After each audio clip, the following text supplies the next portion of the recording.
This call is being recorded.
Sorry, I was on mute there, guys. How are you doing?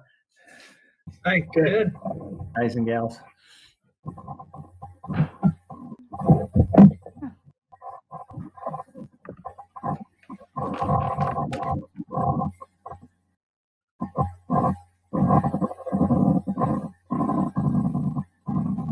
Okay, that's better.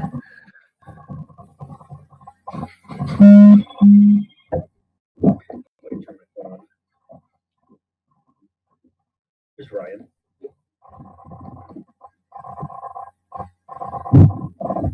Hey, can you hear me? Yes. I can hear you. Can you hear any strange noises in the background, or is it pretty much clear? Sounds good. Awesome. I was going to say I've got like printing right next to me, so I just wasn't sure. Oh. But yeah, if you can't hear it, then that's fine. Otherwise, I got to move.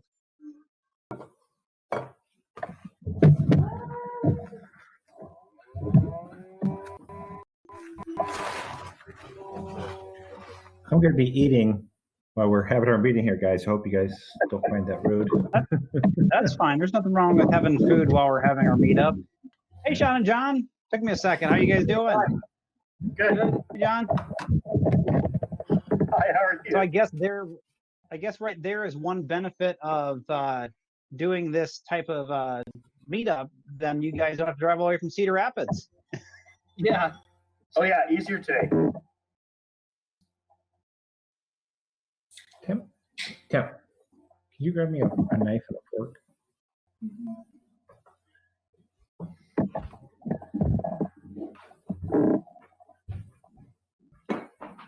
Yeah, I've never used this Uber conference platform before.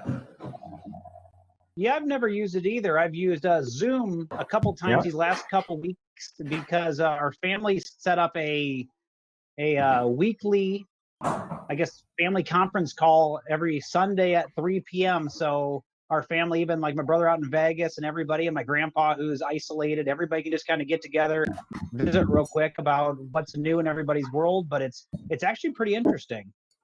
Yeah. Yeah, we had our homeowner association board meeting, and yeah, we used Zoom for that. And that was the first time I used it, and it was pretty slick. Okay.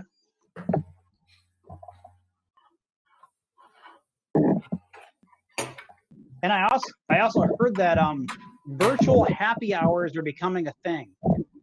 So it's one more of these benefits of having this, which I never would have thought of before. But then all of a sudden, yeah, we had a virtual happy hour last weekend, and I'm like, a what? Like how? Why? And then I realized, like, well, yeah, if you wanted to not spend a bunch of money at the bars, get your buddies together from all over the world, then you can just kind of like, hey, let's do whatever. Have a cheap drink and visit. Work has been doing it on Thursday, so we actually had our hours from 4:30 to 5:30. So I've already had my happy hour. Okay, well, that's awesome. Yeah, it works out good. Yeah.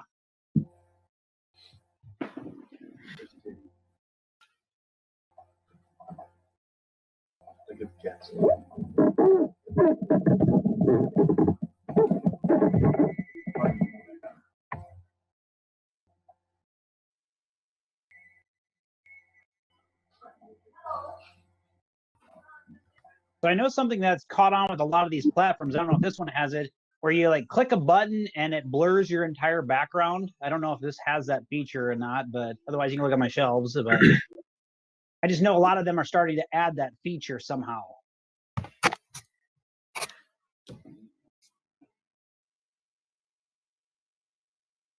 Yeah, we're always playing around with our Zoom backgrounds. You can be on a beach or and person on my team this morning did the background for when they do their little look at the camera on the show The Office. Okay. It has like the little window with the shades drawn behind them. That's cool. Yeah, I should be putting Mexico in the background. I'm supposed to be in Mexico right now, but unfortunately, because of this whole Corona thing, we are not there. But at least I'm not trapped in Mexico.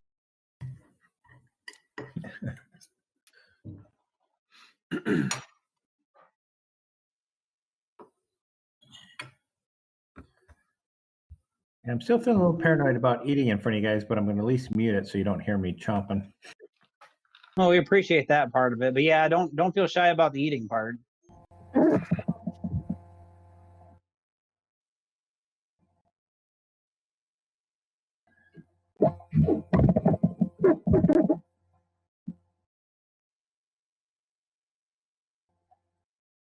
How many people are going to be on?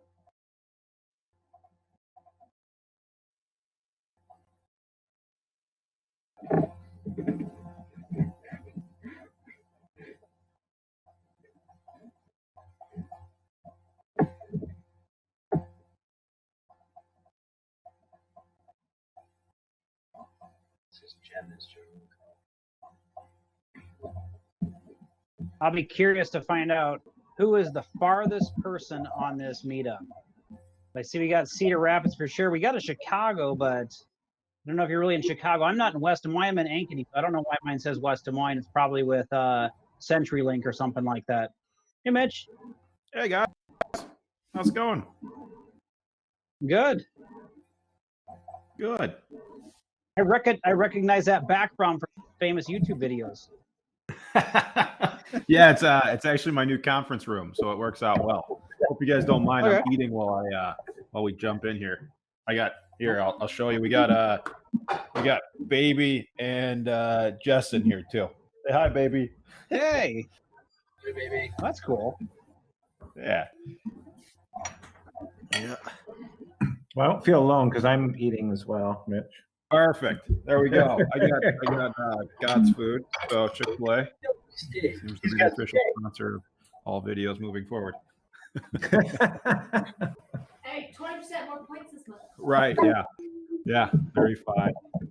Does everyone hopefully has speak permissions or can toggle it on or off? Hopefully. So far, and can I like shut other people off? It looks like. Yeah, Oh, I think I it's wide open permissions. Okay. Yeah. Oh, okay. We tried to keep it as friendly as possible. Okay. Well, if the 3D printer that's like a foot from me causes any noise or issues, let me know, and then I can mute myself or find a different room or something. But don't hear nothing, buddy. Or we can all just watch. I mean. Oh yeah, that one. I've never seen it. The googly-eyed one. How's the mask printing going, bud? Unbelievable. I did a Des Moines Register. I did a conference call like 3 days ago. Like, nice. Hey, we need pictures too. So I'm like, oh, okay. So then yesterday they're like, so we're gonna ask you a question. And I'm like, oh, okay. Well, what question? Just go for it. So yeah, I did a video of that. So I think they said the article is gonna come out today or tomorrow. But awesome. Unbelievable. I mean, the amount of people that have reached out from the nursing homes, EMS, hospitals. I mean, we're well over 1,000 requests. We're getting hundreds every day. And I've got different companies trying to ramp things up, help out with the supply chain. I got a company in Indiana who's injection molding a bunch of face masks anyway. So I asked them very nicely a few times, would you please ship us a bunch? They said yes. got my well, actually, I'm not supposed to say it, but the company I work for finally agreed. They got legal to eventually sign off and say, yes, you can make the parts in the company and all that stuff. And then there's I know that since it's a popular design of that face shield, I was able to, I said, we need to stick with this design. There's several people in the United States that are making this one. And I know there's some companies out there that are die cutting the sheets, the front face mask shields. And I said, if we stick with that, then we just have to find all these die cutting companies. Well, we found one today. They're like, hey, we've got 42,000 sheets ready to go. Just tell us who wants them and pay for shipping. So we're like, we'll take 2,000 or 3,000 today. I'm like, oh, okay, in the mail. So yeah, we've gotten thousands of requests and stuff. So it's growing fast, and it's amazing and kind of saddening hearing the stories, because everybody's going to put their little twist to it, like, why me? And then you're just like, wow, that really sucks. Your nursing home has 0 face shields, or you guys are wearing your N95 masks for multiple days and you don't have any face shields, or you have like 3 and you guys are trying to like wipe them down and use them. So Yeah, that's crazy. Good for you guys for Yes. doing that. That's awesome. Keep me extremely busy too.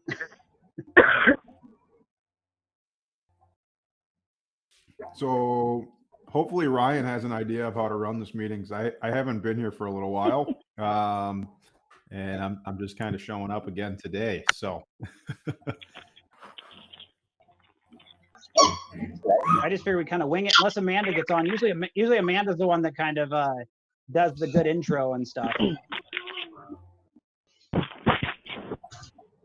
Amanda, are you here by chance? I'm guessing Amanda's not here. Hey. I see Darston. A lot of people. Fair enough. I guess So not. anyone that's called in, I don't know if you guys can mute and unmute yourselves. So as far as talking, I don't know how that works. But if nothing else, guys, drop something in the chat. We'll keep watching that throughout. I'm not really sure how that works. So just a thought. I guess I just found the chat feature. Okay. We should all be able to mute and unmute ourselves. Yeah, we'll have to mute once in a while. We got some loud doggies here.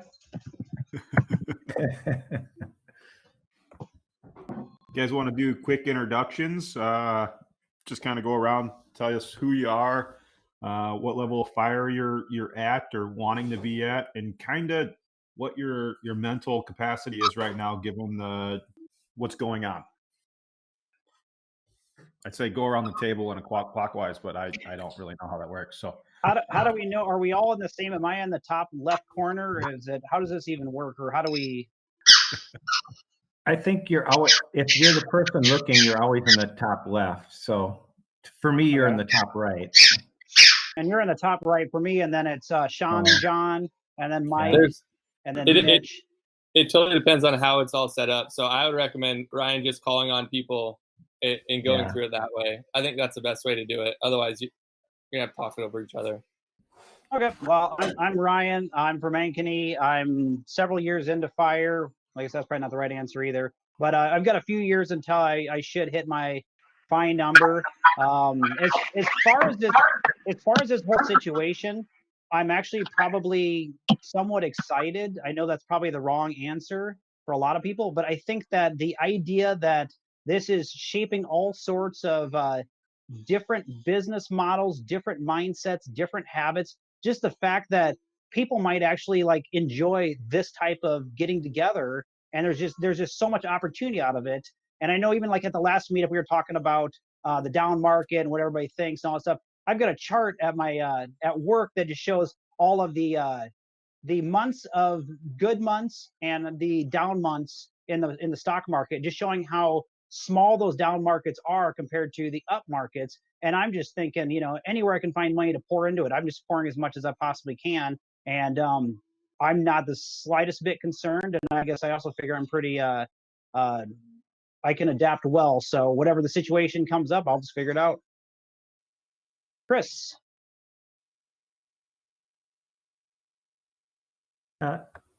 Thanks, Ryan.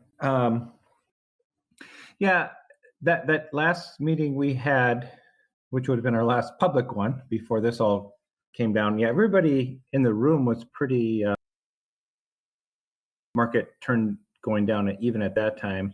I will admit that I got, I usually think I'm pretty level-headed about the market, but I got a little down about it when I started kind of digging into the projections and this and that, and what that meant, not only for the market, just, I mean, as far as, is this unprecedented enough that we can't count on past, history to let us know how long this will take to get us out of this? And unlike you, Ryan, yeah, I'm in my low 50s, so I'm close to when I want to retire already. And so, yeah, I was kind of seeing this as, okay, this is the last downturn I'm going to have to deal with, which will actually be good because this will be my last chance to buy in really strong.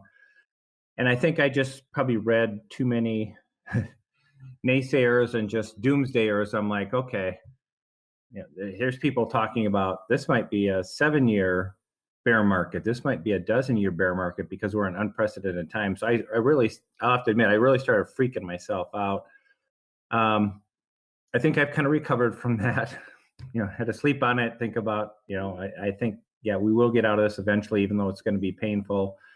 And to your point, Ryan, yeah, we at work, both my wife and I work for Principal, and we have an employee stock purchase plan that buys quarterly. I mean, we dumped our whole paychecks in, which would have gone in March 31st. So we got that PFG stock at a really low price. And so we're counting on the fact that, yeah, that's going to come back and it's going to be really beneficial, when we eventually need to tap into that. So,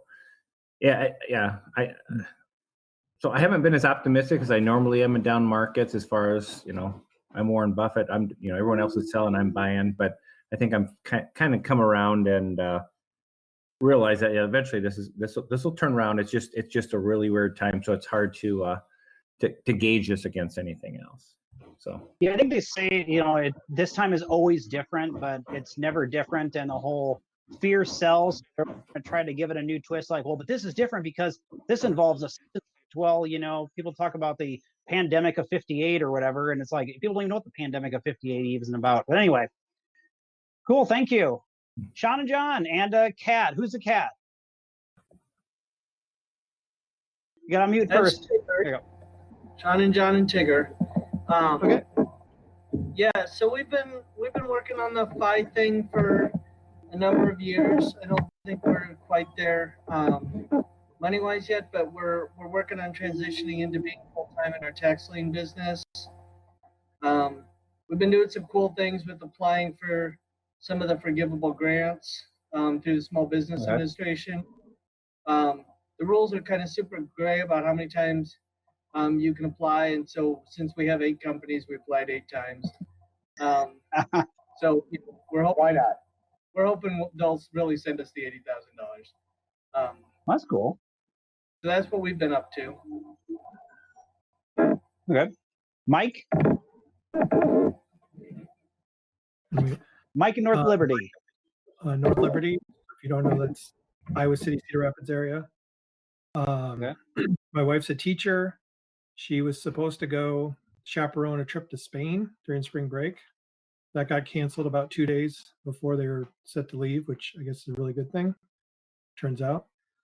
But she just they're putting together lesson plans and calling their homeroom kids, but the students aren't really required to do anything, but they're still getting paid and they don't have to make up the time missed as far as going into summer or anything like that.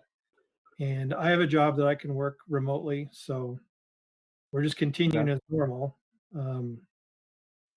So, I mean, other than not being able to leave the house and trying not to have a panic attack when you go to the grocery store about touching your face and being bored, I guess. But yeah, and then we have 2 boys. The twin boys turned 2 in December, so they're just a little over 2.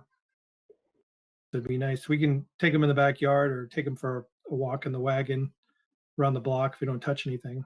But other than that, So with the boys being born, that kind of like jumped up my focus on finances and being a little bit more intentional about things. Not that we were really terrible in the past, but it's like, what did we do with all this money before we had to pay for daycare and diapers? And we should have been millionaires, but apparently once you start spending all that money, then you start actually looking at it a little bit closer, I guess. Yeah.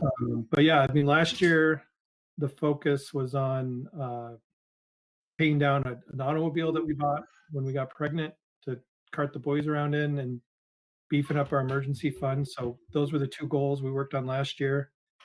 And then this year, the goal was going to be investing and building net worth. So we're not doing too great on the net worth part right now, but I'm sure they'll turn around. But we still have a goal. I mean, we're still getting paid. So we still have a goal as far as our set it and forget it, Roth and 401k and some other things as well. Although some of the stuff, you have different months where you have different money. So we have a plan for the year that some months we manually make larger contributions than other months to kind of even out the cash flow for the year. But we're just gauging what we put in, not really what it actually does for us this year in the short term, of course. Okay. Mitch Cluzy, how'd you get it so that your it says Cluzy Enterprises and it doesn't say your location? Is that just where the location is, or how'd you do that? I think it's because I have the account set up. Okay. And logged in, maybe. Yeah, that's my guess. I don't know, because Jen's got hers too. Okay. It's your turn. That's why I was calling on you. Oh, okay, fair enough. And also, I noticed that, and I was like, I was reading your name, and I'm like, wait a second, it doesn't say you're from Des Moines or Chicago originally. Right. Yeah. So I'm in Des Moines, Iowa. The market's been interesting. So we run a small business here in Des Moines. Haven't laid anyone off. Kept everyone going here. Sorry, backing up. Fire. We're pretty far down that fire side. We've always been pretty conservative as far as keeping reserves in there. Under leveraging, if anything, on most of our assets and holdings. So that's playing out very well right now, I think, for us. We did exit stock market. I know there's going to be a lot of people that yell at me for that, but we did exit stock market. And right now, I mean, snapshotting it, that was a good. Oop, can you still see me? Okay. Right now, it feels like that was a good decision, but I might regret it in 6 months from now. So is what it is. We're just focusing on doubling down inside of real estate, and we're really, really cash heavy right now. So that'll be helpful. Business wise, and mindset wise, I went through like a 3-day, oh shit, how do we handle this? What do we do if we can't meet in the office? Kind of hunkered down and literally at my office for a little bit. Slept here for a couple nights trying to get my head on straight, putting together virtual plans, that kind of stuff, and that really helped. I was able to push it out to the team, and now I think everyone's in a better place overall. I'm not saying that I catalysted that, but I think now that I have a game plan for working virtually for everyone, it made me feel better. Yeah, kind of an interesting leap. We have submitted for all of the grant monies that we can, including the payroll protection programs that are coming up tomorrow. So we've already got that stuff queued up. Yeah. So kind of interesting. I don't know what it all means, but I'm like, hey, at 0.5%, I'll take a decent chunk of change for 0.5%, and if it gets forgiven, it gets forgiven. If not, I'll pay it back. It's not a problem. Well, that's awesome. Yeah. That also, if you think about it, kind of springboarded you forward. If you end up deciding to do anything remotely, like take a couple months in another country or whatever, if you can run the business this way, then you've kind of set up the plan so that you can run it this way. Yeah, awesome. It's very interesting. We're doing like check-ins every 2 days, so keep that accountability piece, and then all hands on team meeting once a week. We're all going through traction. So I talked about traction a while back. We're all going through traction together as a group and trying to re-implement that way. So it'll be interesting to structure and build systems out around the virtual pieces. Awesome. Hey, Mitch. Urbandale. Can I ask Mitch a quick question? This is Chris.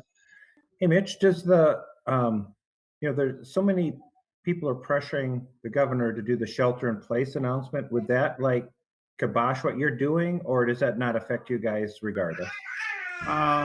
So I've talked to a couple folks out in California and in Illinois where that stuff is, where they have the shelter in place orders. Property management as well as construction have been considered essential in those areas still. So it doesn't really affect us. Me personally, it would be a personal struggle to overcome just because I refuse to work at home at all. So I don't even take a laptop home. I won't do it because otherwise I never turn off. So I'd probably disregard and come to the office anyway and isolate in place here. So yeah. Makes sense. Dave in Urbandale.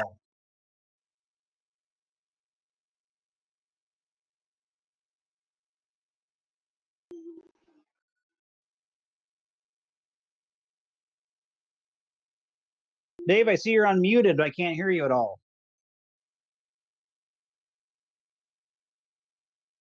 We'll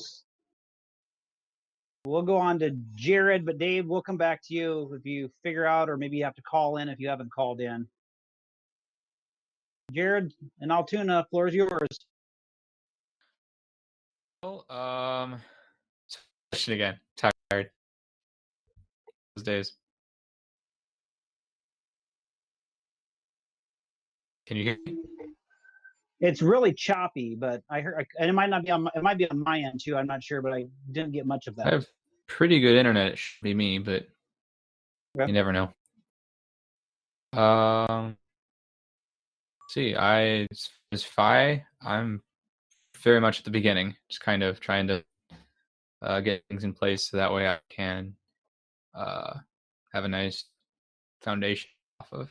So okay, cool. Not much about the market yet. Don't have a lot of money in there. What I have there, I mean, I've lost, but you know, you don't lose until you sell. So yeah, definitely. Might as well stay. So yeah, I'm pretty optimistic that it'll go back. I don't know how long it'll take, but I'm working from home. I am a web developer. Got my stand-up desk riser, which is very helpful with all of that. Cool. There you go. But yeah, definitely. Okay. Dave, are you home? Get one of those. Sorry about that. You're good. And if you have a song in your heart, you play the piano. I saw in the background. I've got a couple. Then I have a bass. Then downstairs I got a drum set. Those weird multi-instrumentalists, you know. That's cool. Okay, Dave, did you get it figured out, Urbandale?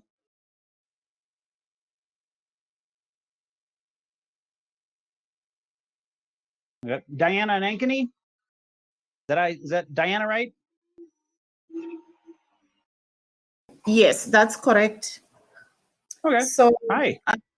Hi. Hi everyone. Actually, today is my first time to join. Okay. So I work at Iowa State University, and I signed up about 3 years ago when I moved back to Iowa. I used to work in the private sector at Monsanto Company. I'm an agricultural scientist. So I thought I was on track. Things were going smoothly, and my goal was to retire at age 55. I'm 51 now. So seeing how I've been losing money over the past couple of weeks pushed me into attending this session today, hoping to figure things out. I probably have to change my goals to maybe retire at age 60 now. So yeah, that's my background. All right, well, we'll talk more about that once we get further into it, but you haven't lost the money yet until you sell it. So, I mean, I would keep in mind that really, I mean, it's at a deep discount right now, the more money you're putting in there. And if it comes back to where it was, I know with the last meetup, we even talked about at that time, how many months back it would have been to get to that point. So really in time, you may have lost, let's just say you lost 7-8 months of growth, but we're probably not more than like 7-8 months from where you were before. So if you kind of look at it from that perspective, it's not that it's gone down a bunch and you've lost savings, you haven't sold anything, but it's just you've lost a few months. And Jessica, you snuck up in front. Do you want to talk, or are you chewing still?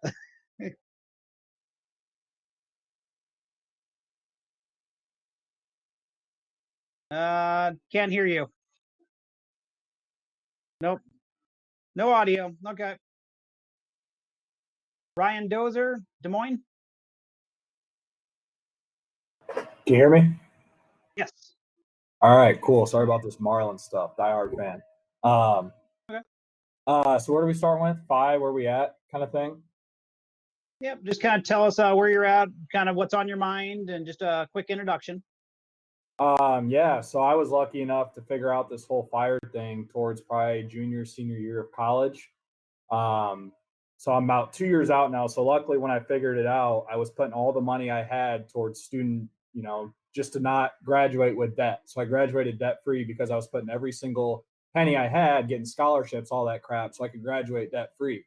Now I didn't have a lot of money to my name when I moved here for my first job.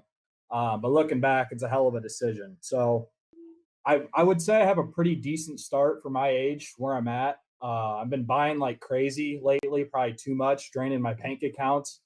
So I'll hold off there, but a lot of ETFs, VTI, VOO, VGT, for those of you familiar with Vanguard.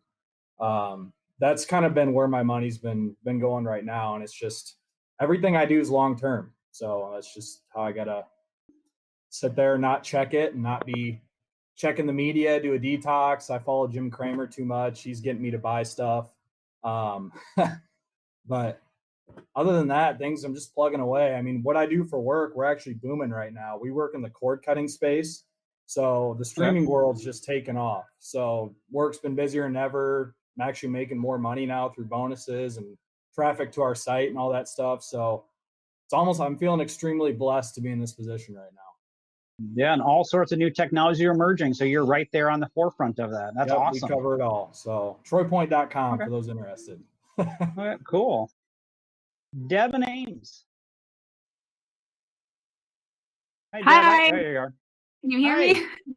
Yeah, and I thought you were holding really still, but I guess that's just a still photo. Let's see. Basically I just found the fire movement maybe a couple of years ago, and I'm just trying to save as much as possible. I mean, I started with the Dave Ramsey stuff, and now I'm like realizing that I'm trying to like go another direction. So I'm at that stage of trying to figure out how to make more income to make things go faster. So Okay. That's all I got. Kim in Des Moines. Okay, Kim in Des Moines. Just kind of starting out, been following the Facebook page for a while. We started with Dave Ramsey, worked through some of that and just kind of looking for more in the next step. Awesome. Tyler and Pella. I guess I've been at it for a few years now. Just kind of still chugging along. Working from home now, so that's kind of nice. I enjoy it actually. Okay. Yeah, I didn't know because you're like a service tech and going to the mines, don't you? Yeah, I travel a lot for work, so this is different. Okay. Gone 50% of the time or more, usually to foreign countries, so kind of nice to be home. Okay. Chris and Ankeny. Hi, this is my first fire session. My sister's actually Kim, so she introduced me to it. Basically just been investing through a 401k with work and looking to get in the market now. Okay. Oh, now people are jumping around. Let me see. In the end, if I miss anybody, you're just gonna have to chime in, but I'll keep going. But I see people keep jumping around. Nick Brinks, a new father. Yeah, can you hear me? Yes. Yep. Our little guy came about 3 weeks early, so rather than having him now or next week, we've had him about 2 weeks now. So that's all been good. He's sleeping good, eating good. So mom and dad are happy about that. as far as fire goes, basically myself, I've been on the path almost 4 years or so, and I know some. I don't know. I guess it's kind of a CNBC thing. They'll sometimes share these articles. At this age, you should have this much saved up in your retirement accounts, things like that. And the comments are always like, "Oh, this is a whole bunch of crap. This isn't attainable." But before the markets all started diving here a month or so ago, I had roughly 2+ times my salary in investments and retirement. So I felt pretty good about that. And even now, I've still got more than 1.5 times or so, pretty close to 2 yet. So still feeling pretty good. Haven't sold anything, haven't changed anything. I've bought a few different stocks and things and put some extra money into my investment accounts outside of retirement in the last month or so. But just kind of still going on that same path. Haven't really felt any urge to sell. It would have, I mean, if you could time it right, everybody'd be zillionaires, and if we all would have sold out at like February 23rd and get back in at the right time. But in order to time it correctly, you got to do it twice, not just once. So haven't done any of that. Just living life yet, and I'm off work for another week. I took about 4 weeks off through work, and we're both home, quarantined, and whatnot. Well, congratulations. Yeah, thanks.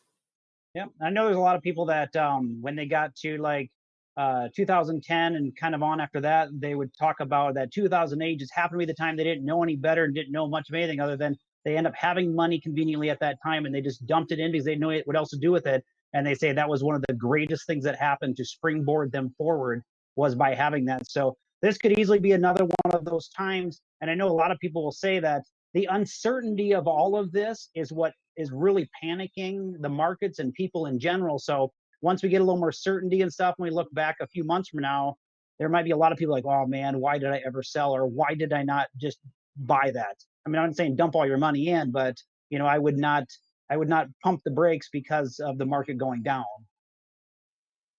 Okay, Jolene in Chicago, Illinois. Are you really from Chicago? It's Jolene. I'm not in Chicago. I'm in Osceola, Iowa. Okay. This is my second meeting. I'm a controller for a manufacturing plant down here. Oh, cool. Yep.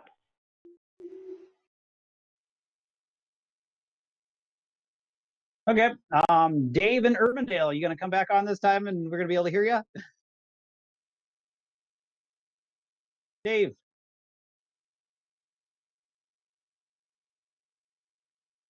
Okay, still can't hear you. Can anybody else hear Dave or? Oh wait, here we go. You just typed something. He put a message in the chat. Yeah, I see that. Okay. Thanks, Dave. And then the last three have phone numbers. So we're just gonna go with the last 4 digits. We have an 0231 in Des Moines.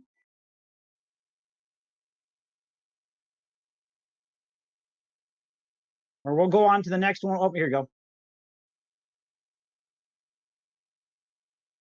Hello, 0231. Okay. 0231, you might have to type a comment in there too, like Dave did, just kind of to share if you want to say anything about yourself or what brought you here or any of that kind of stuff, or try to come in a different way. Well, we'll go on to 6012 in McGregor, Iowa. I don't even know where that's at. I see there's a river. Oh, there's Wisconsin. Okay. 6012.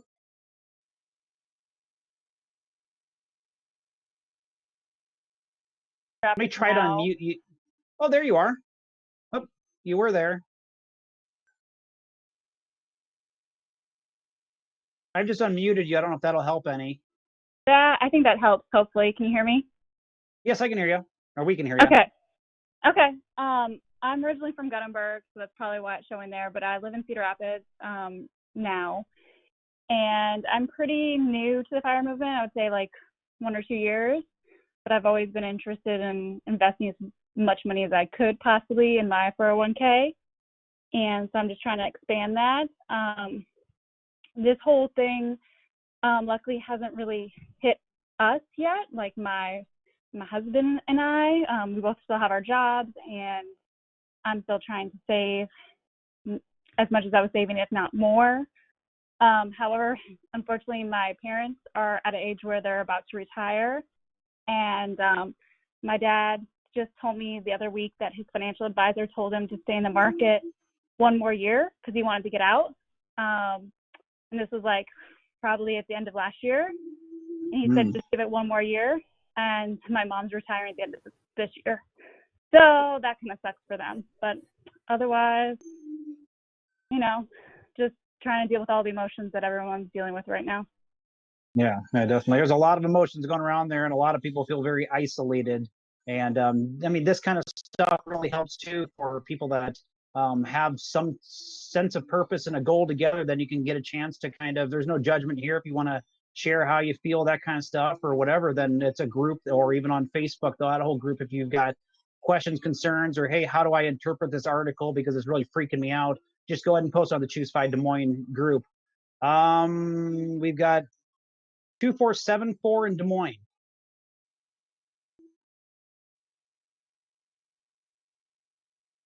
Are you there, 2474? Okay. Is there anybody that I missed? For some reason, people were Darson. Where did you jumped around? There you are, Darson. Yeah, Des Moines, Iowa? I had some, yes, Darson, Des Moines, Iowa. I had some connection issues, so I've been on the phone, back on the computer. And that last person that spoke, I didn't catch her name from Cedar Rapids, but with your parents retiring, I just urge you to help them stay as calm as possible because their retirement is probably a 20, hopefully 20, 30, 40 year period. So right now, that sucks. It feels terrible, but it's not the end of the world. Thank you for that. Yes. So yes, my story. So I've started Dave Ramsey World and went, someone sent me a message and said, you need to check out this Choose FI podcast, listen to a lot of podcasts, and kind of got hooked on that. And so right now I'm in the limbo. So I was actually laid off a couple weeks ago, not due to COVID-19, but kind of has given me the opportunity to really rethink about what I really want to do, and have fun at doing and make money doing it. Right. So it's, and because of the financial independence world, financially, like our family is not, fine for a good 9 to 10 months at least. So like that's a kind of just a great feeling that just this hard work and connections here, and I don't know, it's a good community to be around. Definitely. Be nice if Will was on and call, because I know Will, one of the members. I haven't seen him in a while, but he used to work at a company, and he talks about looking back on being fired from his IT job was like one of the best things to just springboard him forward in life. But if it wouldn't have been for the pink slip, he probably never would have finally decided, hey, you know what, I think I'm ready to do this. But by the fact of being fired and having unemployment to rely on, so he had some kind of cushion to pay for things. And that also unlocked his 401k, so he was able to set up a self-directed IRA and start pouring money into moving it from the markets into real estate, and doing all sorts of interesting things with real estate. And I don't know where he's at with buying stuff, but I know that I'm pretty sure he's doing pretty well with it. Yeah, and it's fun to hear all those stories, and just it brings everything into perspective for sure. So yeah, thanks. Yeah. So who else did I miss? Or who had technical difficulties and wants to try again? Okay, well, I guess if you sneak in later, sneak in and throw in whatever you want to say. As far as I know, it's a pretty open format, unless Darson, you want to talk some, or we can just kind of, if anybody's got a question to start with, we can just start with a question. I could even start with a question of for the lady in Fairfax, I believe that's what she said. Anybody have any good books, recommendations, or anything like that for somebody getting close to that age of retirement for her parents that she could recommend, like, hey, this is a good resource, and you'll take comfort in the fact that these people went through that too.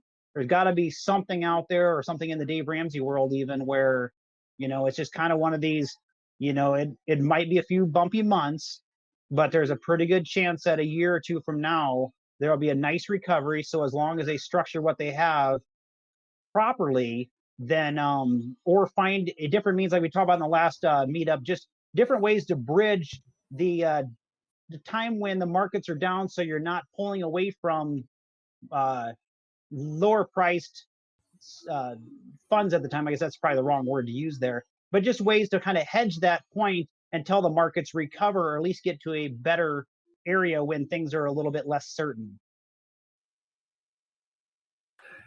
Ryan, I think that's a great question. I hope people have comment. I guess my one kind of follow-up comment to whoever that was it Fairfield or Cedar Rapids? I don't remember who that was. It was one of the phone numbers.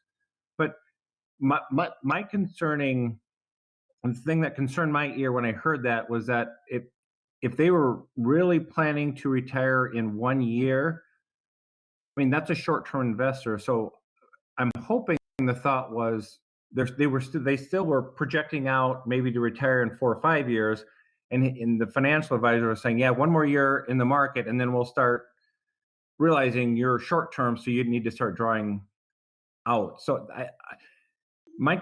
what I'd like to hear from that person that called in and told that story was, if they really were like, we're done working in a year and we're counting on our investments in a year, I would just say, hey, I wonder if this is the financial advisor we need if in a short-term investment situation, he still had them going full bore in equities. Yeah, I was kind of thinking the same thing too. I mean, from a financial, from that perspective, they should have been pulling things more towards bonds or less risky things, just to be able to use things for cash flow versus equities for growth. And if all of a sudden, like, well, market change, well, guess you got to work a bunch more. Yeah, I mean, I don't know. I'm not a financial advisor at all, but I would think that would make me wonder a little bit, like, yeah, were you a little bit too optimistic and had me in stuff that maybe is a little bit riskier than my tolerance for being that close to retirement? So if I could add something, one of the things to point out is, just because you're retiring, you still have 20 years or more to withdraw the money from that portfolio. So just because you are retiring and starting to take some money out of it doesn't necessarily mean you need all the money. So I would really look into how much actually needs to come out of the portfolio, and that percentage should be in a safe investment, but probably not the whole thing. Definitely. Or even people talk about retirement kind of like that's when you start your second career, and you have the money that you use for the retirement, but you might end up doing something that you might be working at a job right now that your parents don't really like, and they might be like, well, but I kind of like this, but it doesn't pay as well. But if they were able to just do that for the next 6-8 months, but it's a lot less stress and it's a lot more flexibility, and they kind of work when they want to work, don't when they don't want to work, just to try to preserve the capital in their account as much as possible, then that might be a way for them to transition towards retirement if it is kind of a high stress job, but they have that option of just kind of retiring, I guess, or starting to work that direction.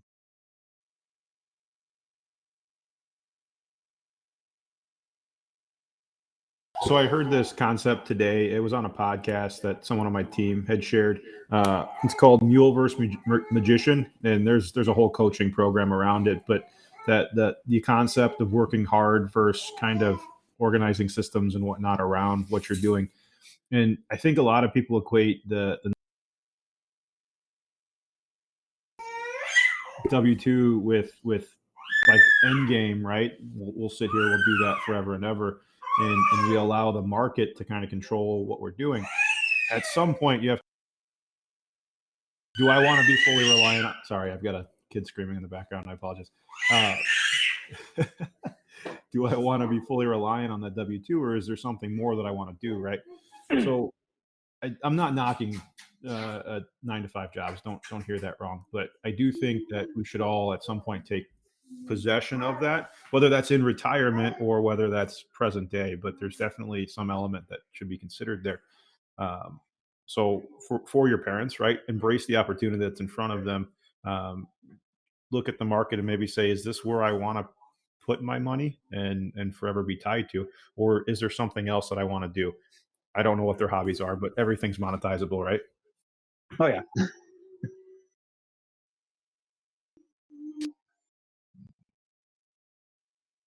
And I believe this is all being recorded. Is that correct, Mitch? And then I assume the chat comments on the side, 'cause I see people are putting book recommendations and things like that. So I'm going to guess that's all part of the recording too then?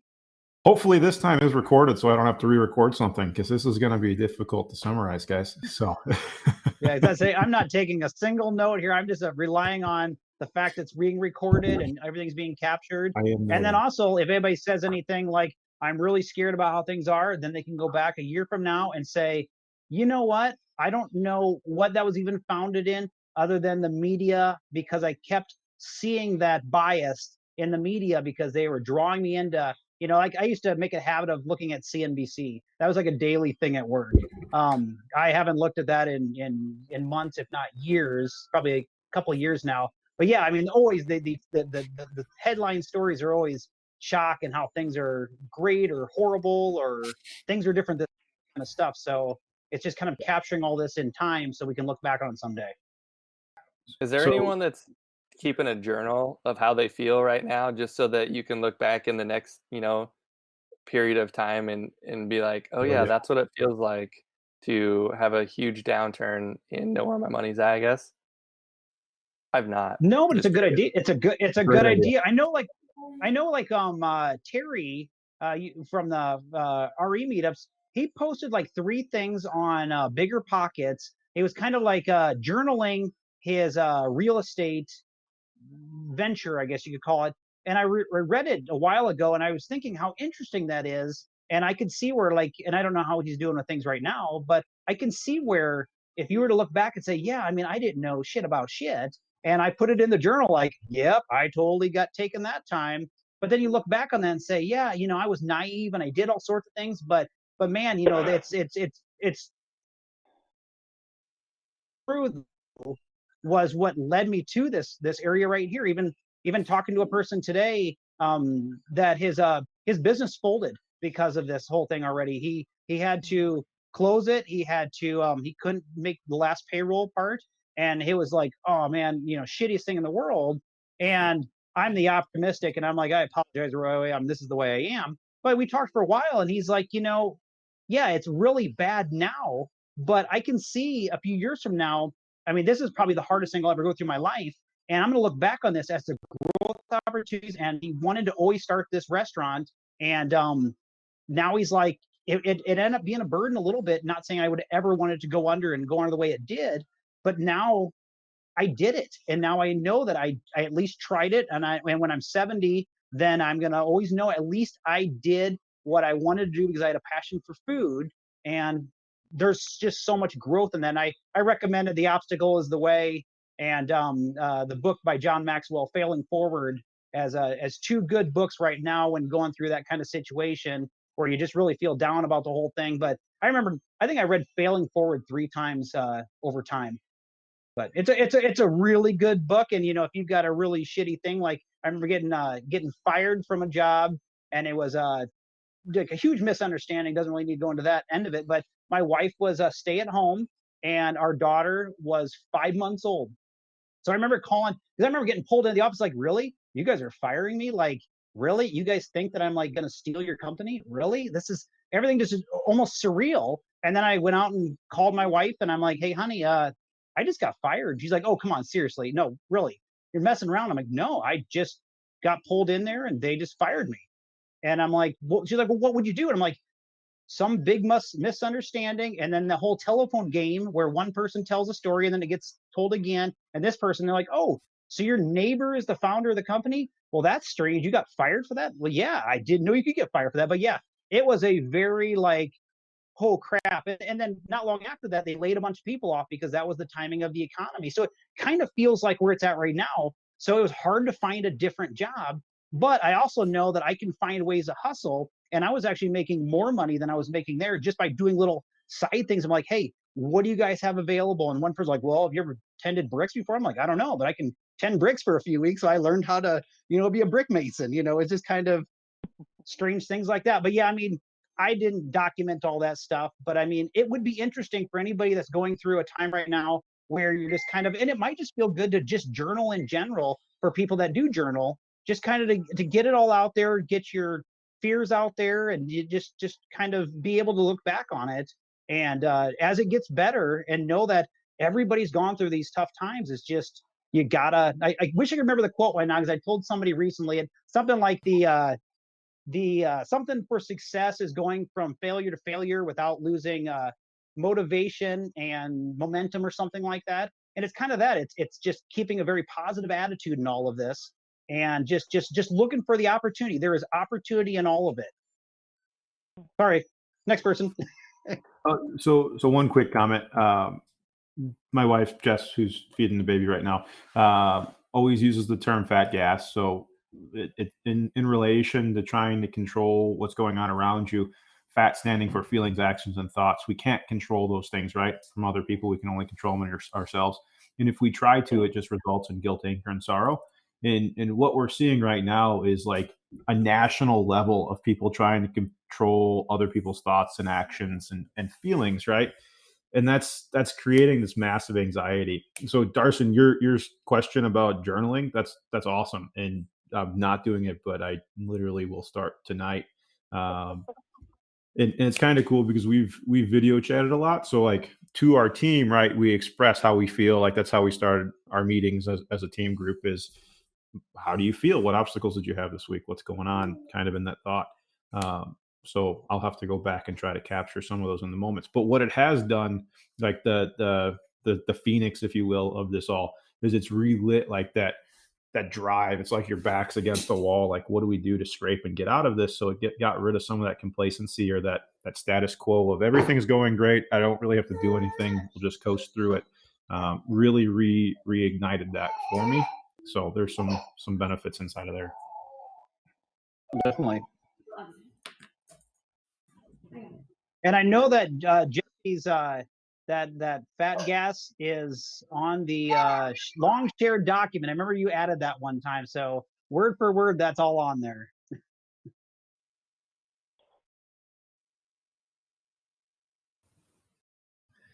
Yeah, I think the challenge with, like I said, these kind of unprecedented times, I mean, I assume I'm not the only one that I have one rental property. It's just a townhome I lived in before I got married, and I've just hung on to it and rented it out. And I'm glad I did, because it's appreciated, and I've been paying down the mortgage. And now my renter, he paid me, he sent his Venmo on the first of the month, and then he followed up with an email saying, hey, Chris, I was able to pay, but I just got laid off, so I have no idea what next month is going to look like. And I had already thought that in my mind, because he's in construction. Well, more hit and miss though, because to the point earlier from Mitch, construction I think is considered essential. But anyway, he got laid off. So, and I thought this in my mind, like, what happens if my renter loses his job? And I'm just not going to, at some point I got to be a smart business person. It's not personal, but I'm not going to let that person go out on the street. I mean, we're very fortunate. We've paid off our primary mortgage. So in theory, I can use what we used to pay for our primary mortgage to keep that going. But so that's one thing that's like totally unanticipated. Okay, that might be a hit in kind of my financial plan. And then both my wife and I work in the financial services industry. In every down market, and we've worked long enough that we've been .com bubble, 9/11, housing boom. Every time a portion of our workforce gets laid off, and so it's like we've got both of those things kind of looming over our heads, and so it is really strange times. And once again, I think, and which is what all of us here in this group are working towards, and I think we're a little bit older, so we've had some time behind us. We have no debt, we can ride this out, but it does cost things like, oh, I had this perfect plan, all of a sudden, well, maybe it's not so perfect now. But so we're gonna have to pivot. But to Ryan's point, yeah, I got so many like hustle jobs I could do on the side that people need done. I'm like, yeah, okay, go ahead and lay me off. I will paint houses. I will mow lawns. I mean, I'll find a way. And I think, yeah.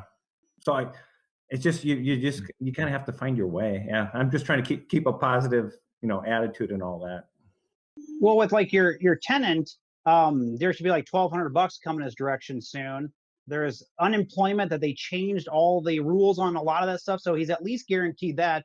And there's a story that I should find back. I gave to somebody that got fired, and it's well, he was debating about leaving, and then he ended up getting fired. And I have to find it's a parable. It's something about yeah, I'll have to find it back, but it's one of those things that they asked this farmer a question, and then he always had the same response over and over again.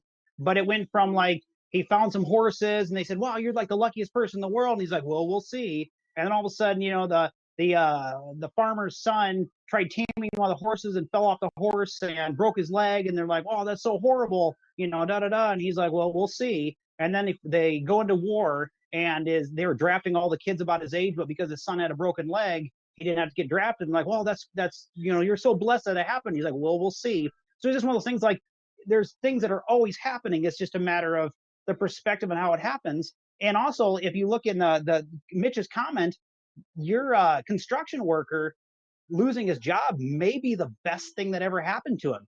I don't know what kind of job he had, but he might have been kind of like, I'm really good. I'm a hustler. I really do well. My boss just doesn't treat me very well, and I deserve better. But he's a real hard, just does the job. Well, Mitch is posting right there. If he's in construction, have him reach out.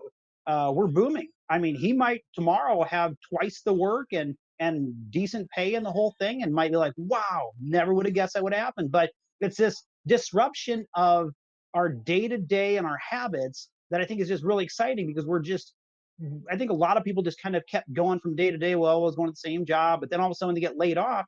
Then they've got like, wait a second, I got to find something different. Well, what's out there? And all of a sudden they're like, well, I've been 30 years at Hy-Vee in retail or something like that. There's nothing out there other than that. Well, you might find out there's something, and as long as you got certain skill sets, they're sought after. It's not the education portion necessarily. It's the can you relate to people? Can you sell? Can you problem solve? Can you time manage? It's all those kinds of interpersonal things, whether or not you can do those. So yeah, I would definitely encourage your tenant to reach out to Mitch and see what he's offering.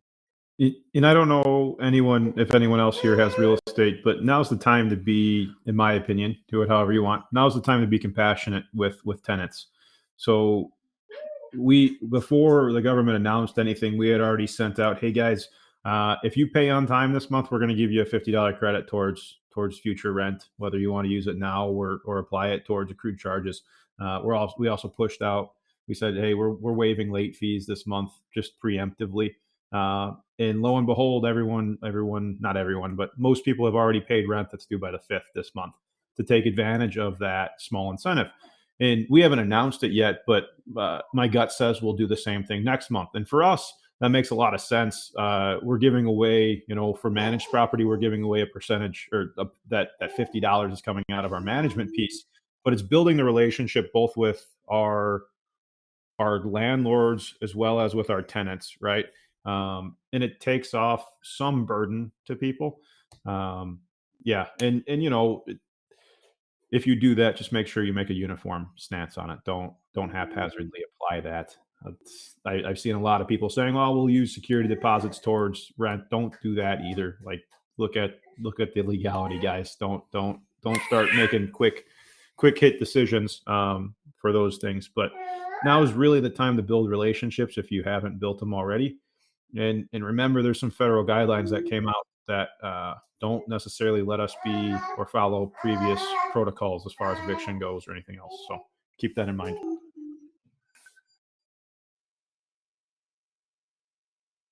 Who else has a question, comment, concern, topic?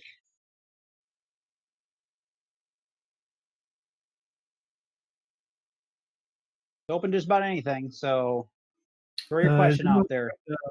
Call their car insurance and reduce their mileage or anything like that. I've heard some people suggesting that. That's a good idea. Wonder Has what's he already- another People had done it if it was worth the time to put in to do it, I guess. So we haven't called around to cost save anything, but we have had a handful of folks in other mastermind groups that I'm part of calling just telecom, for example, like MediaCom, CenturyLink. Those guys are dropping payments substantially right now and saying, "Hey guys, thanks for being loyal customers." If you ask, if you sit through that process, and we're not doing that personally at the business level either, but there are a handful of folks that are cutting costs that way. And that applies to pretty much anything. So a lot of the companies that we're aware of are also doing forbearance programs, including banks, right? Just make sure you understand what you guys are signing up for if you do start calling around. So we were told that a certain company in town here is doing forbearance for mortgage payments. They're saying no problem. Next 3 months don't have to pay. On month 4, though, everything's due at once. So that's creating a pretty big storm for a lot of people. And you understand that if you're going to ask for reductions in anything and or payment deference, that it might come with something that you're not expecting. So try to really drive down into those questions and see, if you give me the reduction now, is it going to be 10 times more in a year? Just triple check that. There's people taking advantage of that at the business level, and they're big companies that you maybe wouldn't expect would do that. So, or you would, yeah. I mean, depending on your stance about them. Yeah, I mean, what I guess what I was originally asking about as well is your auto insurance rate is based on the fact that you're driving your car a certain amount of miles, and I've heard that some people have said, well, we're in a shelter in place, we're driving like 5 miles a week to go to the grocery store or something, and people have been saying they've got pretty significant savings in the short term on their auto insurance. Obviously, they'll have to go back up again once they're able to drive more. Yeah, but it might be such a short-term thing. I think it hasn't happened to me personally, but I think there's sometimes the insurance companies will ask you to submit your odometer reading on a, every other year or something like that. So they might give you rates for one thing, but then if you 2 years later submit your odometer reading, I don't know if they can change it based upon that you end up putting on all those miles, or, if next month you start driving 10 times as much, I don't know how they calculate that out later on when they find out that you have been after you kind of got the rate reduced.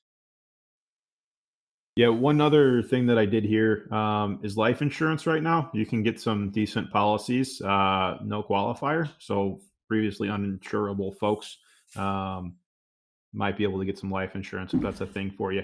I got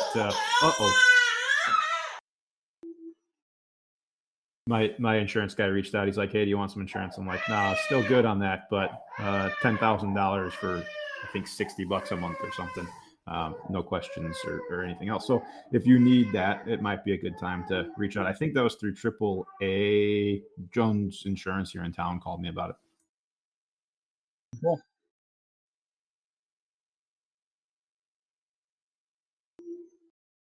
Yeah, I don't know what you do if your odometer doesn't even work. That's a good question, either Sean or John. Insurance companies for that.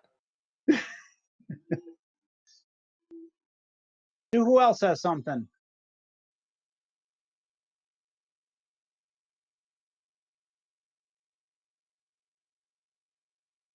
Do you think virtual happy hours are going to catch on? Because I know that we were talking about that earlier before the whole meetup started. I've heard a few people talking about the whole, yeah, I had a couple too many drinks at the virtual happy hour today. And it's like, really, what? But then all of a sudden I started thinking about yeah, that is actually kind of you don't have to worry about OWIs. You're drinking from the comfort of your own home, and just a bunch of coworkers or friends or whatever getting together, or just hearing people in general. I can think of several examples now of people that would post they had a virtual meetup with their high school friends, and they're like, I haven't laughed that hard in years. And it was just like this tragic, or I guess we call it tragic or whatever. This event is bringing those people all together and realizing there is a way they can all connect and just, bring back old memories and have a drink together. That's interesting. That's a unique question. Yeah, my work does a couple times. I missed last week's. Okay. Yeah, not a huge. And is that something? Not a. Go ahead. Not a. I heard a Oh. not a huge something, and then it kind of broke up. Nope. Go ahead. Okay. So, would you guys ever do that before this pandemic, or it just started because of this? We did normal happy hours then. I never went to Okay. those. I Okay. usually I'm really there for the people, and I drink, but I hate being around drunk people. So if I were one person, I would leave probably.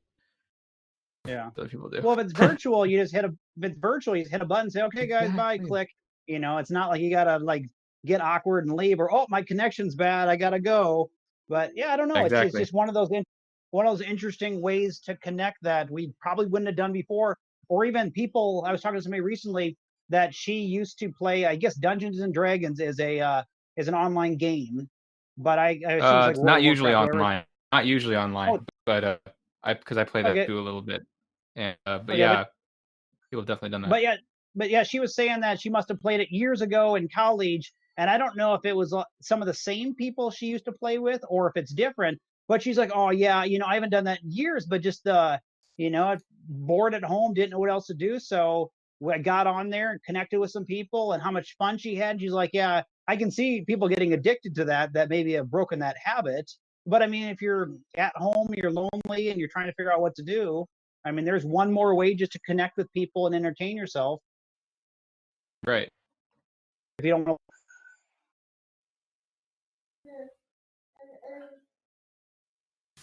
I used to be a huge gamer, like all through college. I was a big video gamer. So this is an interesting, trying time to not relapse into that addiction, if you will. It's interesting as a team, we brainstorm kind of, compliance versus non-compliance people as far as the COVID piece goes out, and addictions were our largest, like number one. Contractors, ironically, were number two. But the addiction piece from a relapse and mental health standpoint is definitely trying through this period of time. So I do know. Yeah, I've heard that. That virtual happy hour was pretty consistent inside of the gaming community prior to, and Dungeons and Dragons had some, I wouldn't call it super users at the time, but I think it will become a lot more popular as a result of needing that social interaction and finding ways to do it this way. So. Okay. Or has anybody tried that? It just came out a few weeks ago. They came out with a Chrome browser that you can watch Netflix shows together with your friends. And it's something about you, like everybody downloads the Chrome browser, and then you choose, like, does everybody have access to the show, or are you the only one that has access? And then there must be, I don't know if it's typing chat or if you can actually like video chat, kind of like we're doing. But then you just kind of like, okay, let's start that movie that we all want to see together. Remember that movie 20 years ago, how funny that was? And then you can just like watch that movie. And it's just by adding some kind of Chrome browser extension that just came out. Has anybody tried that, or it's just another one of these like interesting things? I haven't heard of that. Well, next month, if we do this, we'll have to see if somebody wants to try that. Or, I always wanted to watch that movie, Think and Grow Rich. I'm just so cheap that I don't want to spend at the time they wanted like $50 to watch it. And I'm like, there is no way I'm going to spend $50 to see. They made the movie Think and Grow Rich, the stories, into some kind of full-length feature film where it's just like little mini series of little stories in the book. But I know now it's like $14.95 or something like that to rent it. But yeah, we could get like a virtual Think and Grow Rich viewing party together or something like that, and we could all pitch in $1, or who knows, somebody just pay $14. One random fire thing that we found recently was Rocket Books. I don't know if you guys have ever heard of them, but yeah. So they're new to us, and they have been awesome for me, both from a personal side as well as like every note we're taking right now is coming in here. So just so everyone knows, it's basically like a sheet of vinyl paper in here, handful of different layouts, and then you can erase it. The pens that you write with are all erasable. But the other like super benefit of it is you can take a picture of it, of the page, and it like auto syncs to whatever storage you want to use. So if you use Evernote or Google Drive or something like that. So random fire tip that we stumbled across. And I also know with that Rocketbook, because we've got some like Rocketbook fanatics at work, so they'd use it for everything. But you can get the pages for free, so you can print them off. I don't know, he gave me some kind of link to some site to get them, but the pages are free, so you can just write them all out and then chicken scratch them as many as you want, and then it's just a matter of taking a picture of it with your phone with the app, and then it just syncs it. And if you want it to go to email, it goes one way. If you want it to go to Evernote, it goes the other way. If you want it to go whatever, just by circling or putting an X through the apple or the diamond or whatever shape on the bottom is, I guess that's what determines where it goes just by snapping a picture of it. Yeah, it's That's really awesome. cool. And then they make them for whiteboards too for streaming purposes. So if like we have the beacons on our whiteboards, so you just put a camera at it and it syncs it up a lot better than like you would be able to do with a typical stream. So it's kind of it's cool, very, very cheap, very low tech. And doesn't it also it OCRs it too? So if you don't have really sloppy handwriting, then it can not only type in the text, but then it's searchable text. Yep, absolutely. So for journaling, I can tell you where that's going. It's going in here. And then I use different colors based on action, which the program can pick up too. So it's kind of cool. That's cool. So what has everybody else done that is kind of shelter in place? I know we're not a shelter in place order, but what are some things that you've done lately that are different than what you would have done before? Like, are you deciding to take a course on something that you always wished you would have taken a course on?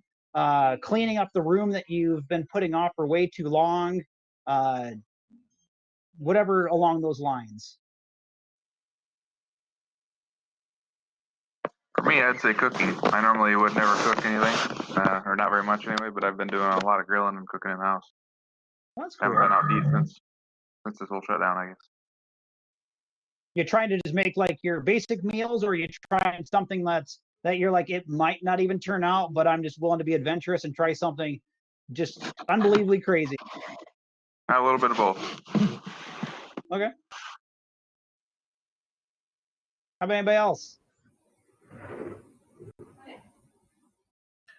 Hey, I've heard, I don't think we're unique here because I've seen a lot of people on Facebook talk about this, but yeah, we've done like family game night every night. We've got one daughter, and we might have done board games once every 2 or 3 weeks. Now every night we're doing a game, which is nice. So it's an interaction. Before, you're too busy because you're running her to dance or the piano, and one of us has a meeting at night, and all that's gone, and so all of a sudden you have all this time. So that's been really nice. Yeah.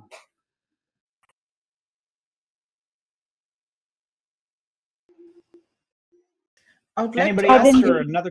Okay, keep going, Diana. I heard you. Yeah, I would like to ask a question that I've been pondering in. So my mortgage has got a small amount remaining, like 60,000 to pay it up, and I was planning to pay it up by next year, but I'm realizing that with the offers coming on board, I don't know whether it's a good idea. I thought I'd throw it out there. So I'm getting all these offers for HELOCs at 199, fixed rate HELOC at 199%, when my mortgage is at 4.4%. And I thought maybe it's a good idea, since I'm planning to pay it up, as soon as possible. So why don't I consider moving everything to a HELOC? I'm paying it up anyway in less than 2 years. So we use lines of credits for almost everything that we do, and this is personal. So I don't know if I'm not a financial advisor, so don't take this to the bank. But we use lines of credit for everything we do because we can pay them down as needed and we can draw back against them as needed. So there's a lot of expense saving that occurs when the money comes back in. We pay it down, we have zero balances on things, and then, oh, we need to borrow it again. Cool. It's right there. There's no reappraisal. There's none of that. So my opinion is line of credit, if you can do it, HELOC is much stronger than a mortgage, as long as you're disciplined with it, right? And kind of know those pieces, and also triple check the calls on them. So can the bank close those loans at any time? Can they call them due at any time? Is there any kind of clauses or provisions inside of that HELOC that would require that you keep a certain amount of equity in the home, that kind of stuff. So definitely triple check the fine details. But I'm a big proponent of lines of credit versus mortgages. Yeah, thank you so much for that, because yeah, my home is like almost 400,000, and so I have a big chunk of money in there. So I'm just I thought it's a great opportunity, but that's the fear I had, that when I was listening to Dave Ramsey, he's very much against that, right? He says you can never trust a HELOC. So it was really driving me crazy why, when I spoke with the bank, they said it's a fixed rate HELOC. So it's never gonna change, and this is more stable than what Dave Ramsey is worried about. Yeah. And with HELOCs, just make sure, again, those provisions are key. So some HELOCs, if you don't have a certain amount drawn on there, they're going to hit you with a fee anyway. Or they can say, hey, you haven't drawn anything on here. We're going to go ahead and close that line for you. Which, okay. yeah. Or when they call them due, that hasn't happened to us, and I don't think it will because of the loans that were locked, or the lines that were locked into. But they might say, okay, you have a $100,000 line of credit, you've got 60 pulled against it. We're going to cap off future draws, and you can only have 60. Now you're basically locked into a mortgage type situation. And historically, HELOCs are typically a higher interest rate than a fixed term, or will be over time. So that fixed rate might not be fixed for 30 years like a mortgage would be, right? Oh, yes. So in this case, where I plan to pay it out in less than 2 years anyway, I may not be caught up in a messy situation, right? Right. Absolutely. Yeah. I would also calculate out what the difference, like what would the savings actually be from the 4 point whatever to the 1.99, just to see if there's really that much of a difference. If you're planning on paying it off in a year or two, then I mean, there may not be that much to have to look through a bunch of details, fine print, trying to figure out all the coordinating of it. But also on the point about the Dave Ramsey, you've got to understand too that he's trying to reach a broad audience of people that are typically far into debt. So this is kind of like the FIRE group is like the graduates from Dave Ramsey in a sense. But a lot of people that Dave Ramsey is drawn towards, or however you want to say that backwards. But they're usually pretty far in debt. They don't know a lot about money. They're not very good with it. And if you were to say, because like one thing a lot of people will do is they'll say, well, why not just wrap up all your credit cards and all that stuff and then take out a home equity line of credit, and then you can have this lower rate and then all this stuff. Well, what usually ends up happening is those people, they wrap all their credit cards and stuff up into this nice, pretty little 2% HELOC. And then they're like, well, now I have no balance on my credit card. Oh, I just kind of wrap my car into that too. And all of a sudden they start tying all these things it's all anchored into your property. So if you get too far down that path, you're going to lose a property because it's all anchored to that. But as long as you're disciplined, like Mitch was saying, if you're disciplined, then you don't have to worry as much about that. But I think for the average person, they believe that a credit card shouldn't be paid off every month. I mean, to me, that just seems crazy as can be. But they just think, well, yeah, everybody carries a balance. No, not everybody. So people, I think, that aren't accustomed to that, if they had a zero balance, that would just be way too tempting for them to want to buy some extra Christmas presents just because, hey, look at the credits available. And then you're tying it all back to your mortgage or your property. Oh, I hear you. Thank you. Thank you for your advice. Just a general piece, whatever, I don't know. Take anyone's advice and do your own research, right? Including the gurus, especially the gurus, right? They're like Ryan said, they're hitting a broad audience. They're trying to hit kind of that first tier thing. Most people don't understand what the next level is until they've kind of been there or heard it. And then there's a whole nother level after that. But it's difficult to kind of step up that chain unless you get good at critical thinking for yourself and making your own decisions. And once you've made a decision, go with it and find out whether it's the right one and own that decision. There's so much second guessing because we're comparing our own decision-making power to that average crowd or what someone else is doing. I mean, think about the pressure that friends and family put on you when you want to quit your 9-to-5 job, for example. Why would you leave a $100,000 job? Because I'm not happy there. Well, that doesn't make sense conventionally. So definitely make sure you're making your own decisions, and you kind of have to self-discipline to the point of staying true to the decisions you make. Absolutely. Thank you. So one of the things that I would add is I don't think we're in a really weird economy right now where I don't think we'll see mortgage rates this cheap in probably ever again in your life, because the Fed is highly encouraging that. And the problem is if you capital is getting really expensive for like corporations. Carnival Cruise Lines, I think their bonds just went for 11% as an investment grade investment. So you're seeing where I think the stock opportunities are so much more. You're going to be able to get real estate cheaper. In our tax lien space, we're going to be able to get more inventory than ever at probably better prices and better rates than we've seen in a long time. And so I don't think there's a better deal right now than just taking the 30% or taking the 30-year mortgage and doing something with it.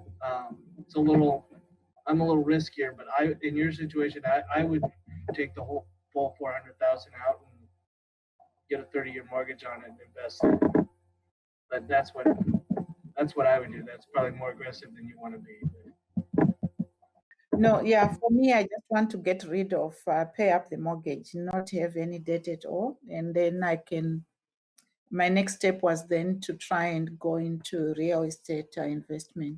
But I'm not as aggressive as you are, I guess. I would like to deal with my biggest debt, get rid of the mortgage, be debt free, more like what Dave Ramsey says. Then I can go into real estate now. Nothing is holding me back. I know Chris has got some stuff to add to this if he wants to add anything to the what it feels like to get rid of the mortgage and that end of it. If not, that's fine too. I just know you've talked about that a couple times, and it's up to you. No, yeah, I appreciate that. Yeah, I mean, I used to be on the other side of things where I looked at my cheap mortgage rate. I'm like, I mean, this is cheap money. I can take it and make it work over here, and I'd be foolish to pay off my mortgage. And I just over time, and I'm sure some of it was Dave Ramsey, speaking in my ear over the radio too. But so we did eventually pay ours off early, and it's part of it's realistic financial numbers. Another part is peace of mind that you really don't know until it hits. And this would be a good example with all these unknowns with this financial situation coming up, and all of a sudden having $1,300 a month that you used to have to pay, that's off the board. It really does give you a peace of mind. And then all of a sudden now you have that additional lump of money to invest, or you no longer have to set aside money for Christmas because that's just kind of naturally coming your way because you're not paying for your house. So it's very powerful, and I always heard people talk about that, and I always thought, yeah, whatever. But yeah, when you do hit that, it is I think it is pretty powerful. And to that point too, we did buy a home underneath our means. I mean, we're happy with it and everything. Yet we could have gotten a lot larger home. But yeah, it paid off in the end too, because because we didn't get this huge mortgage, we were able to throw a lot more at it than a lot of our peers that we work with that are throwing twice as much at a mortgage every month. And so, I mean, I think it makes a big difference in the end. But I do appreciate the argument on the other side, as far as it's cheap money. So yeah, if it's kind of in your nature, like, hey, I'm gonna leverage that, and I'm gonna do all these good things over here. I mean, there definitely is a path for that, and a lot of people have done really well going that route too.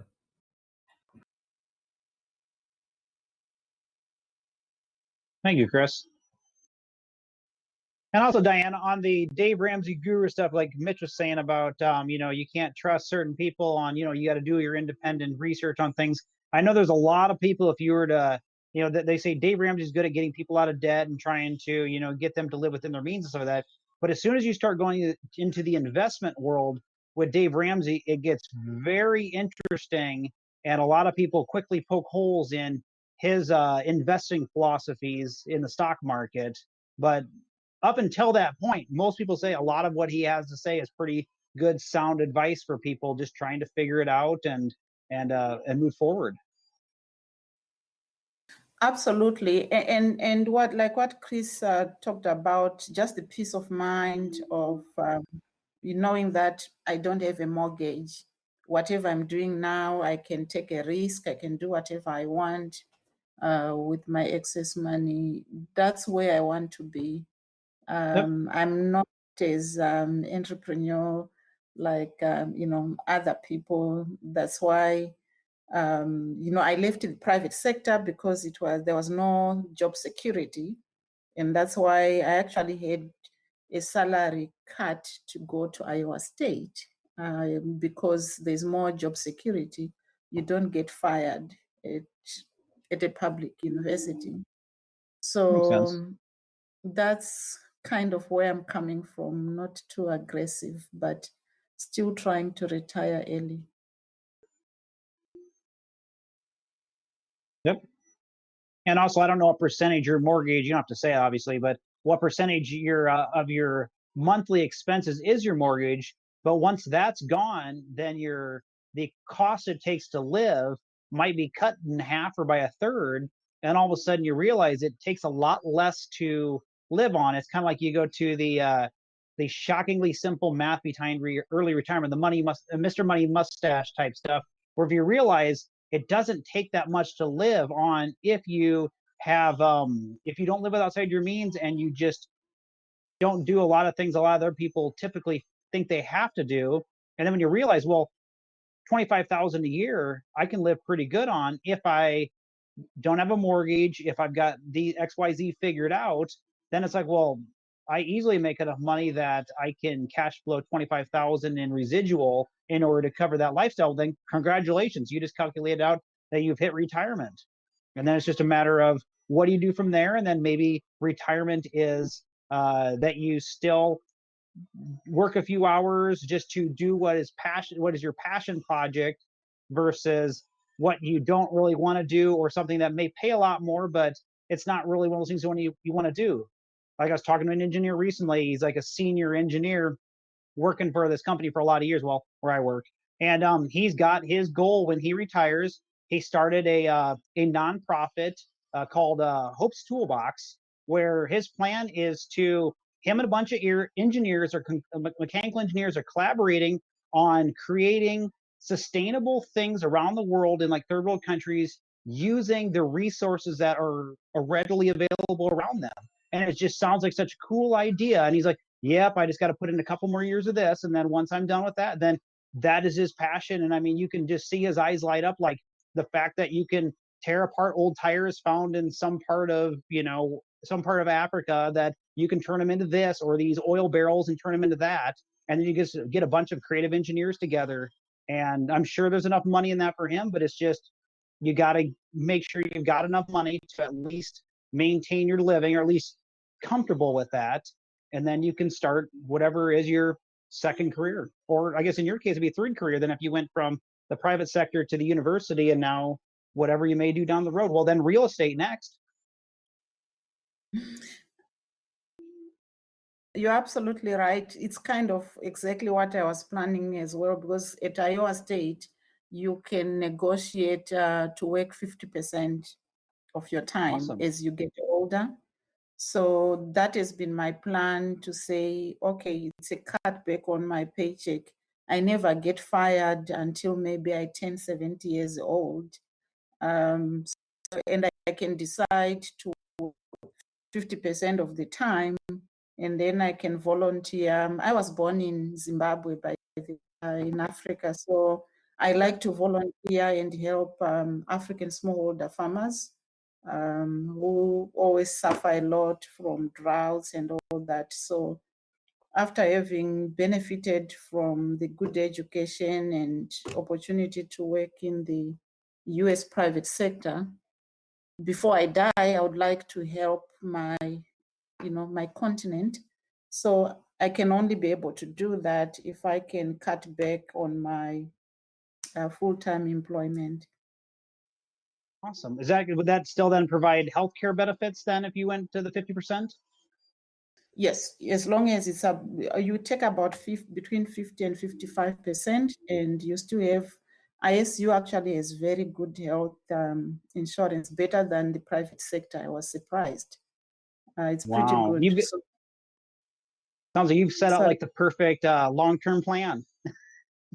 It is. That's I awesome. was so Congratulations surprised. on that. I never thought awesome. a public university could almost, each time I go in my medical expenses, I just pay the copay of $10. And my boss actually, she had a baby premature, and she had a bill of almost $500,000.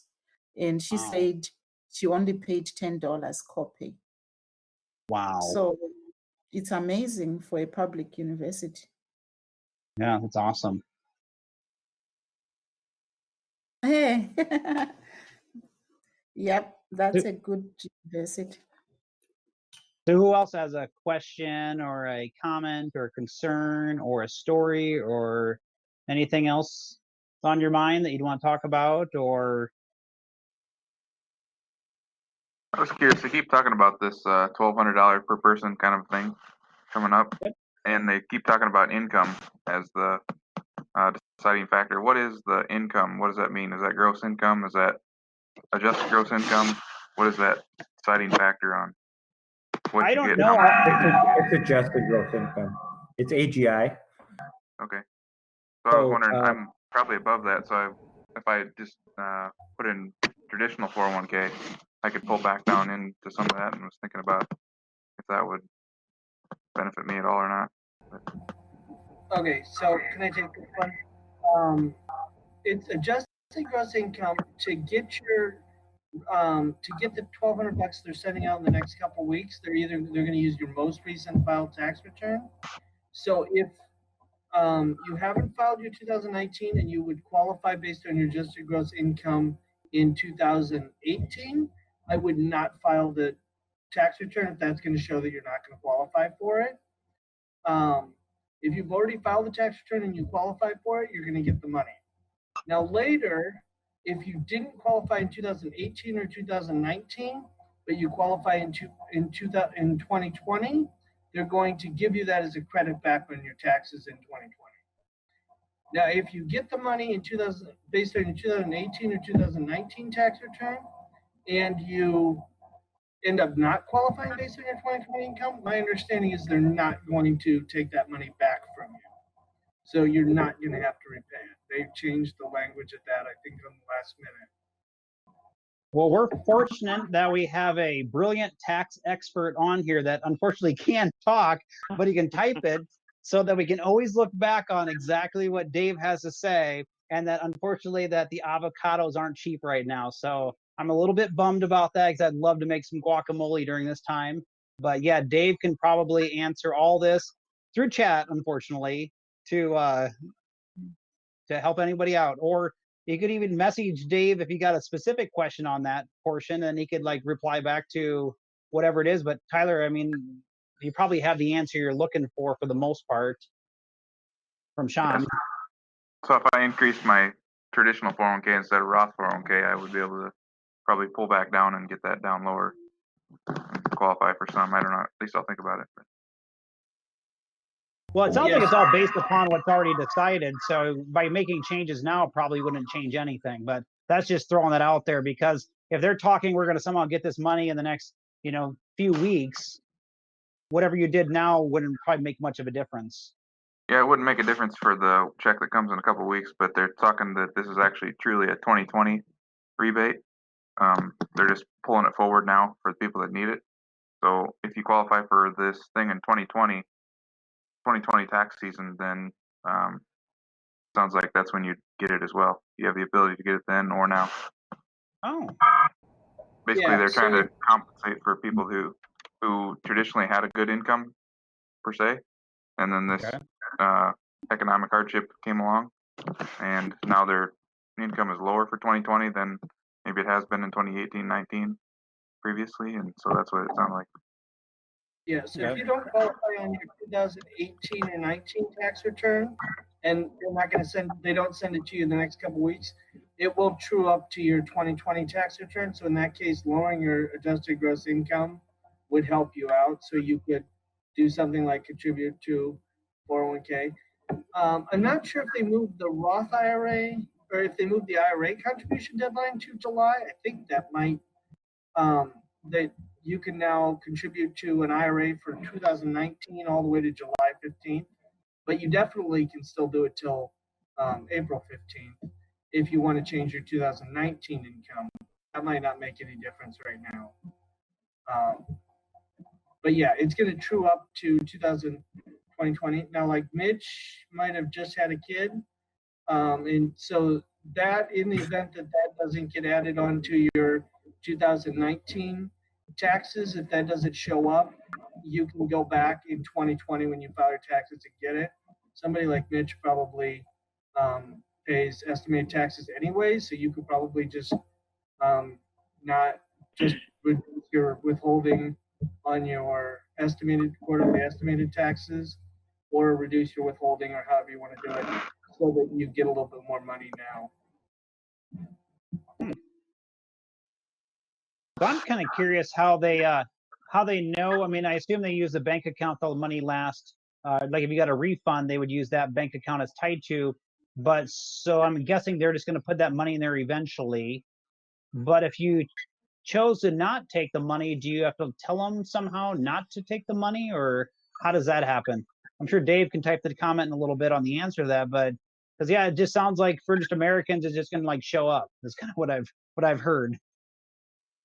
I actually just listened to a couple podcasts today. One of them was the Bigger Pockets Money podcast. Another one was the Choose FI podcast, and they were both talking about that. And one of the actual questions that brought up was, if you don't want the thing, it doesn't matter, you get it anyway. So.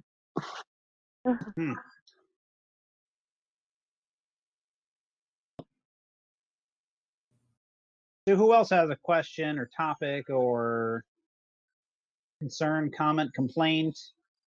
What do you think of this format? It's actually kind of nice. I like the fact of the recording capturing ability. My drink is about empty, so I can't just say, hey, can you just make me another screwdriver?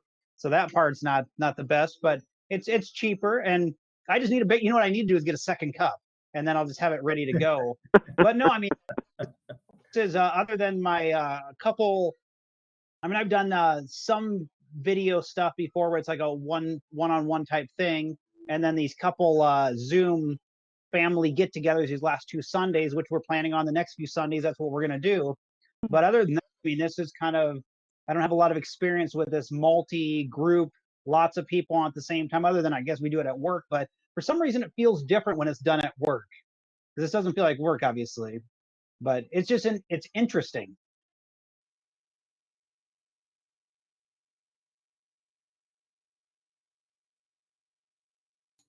Yeah, I think it's a good alternative to be able this to format. meeting in person.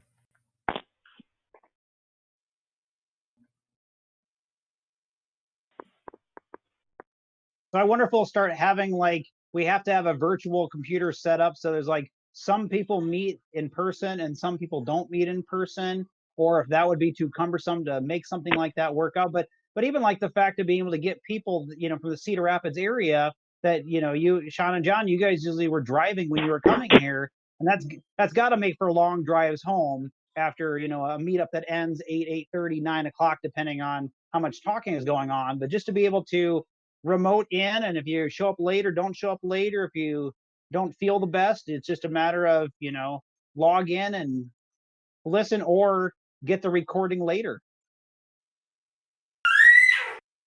I really like that. Sorry, yeah.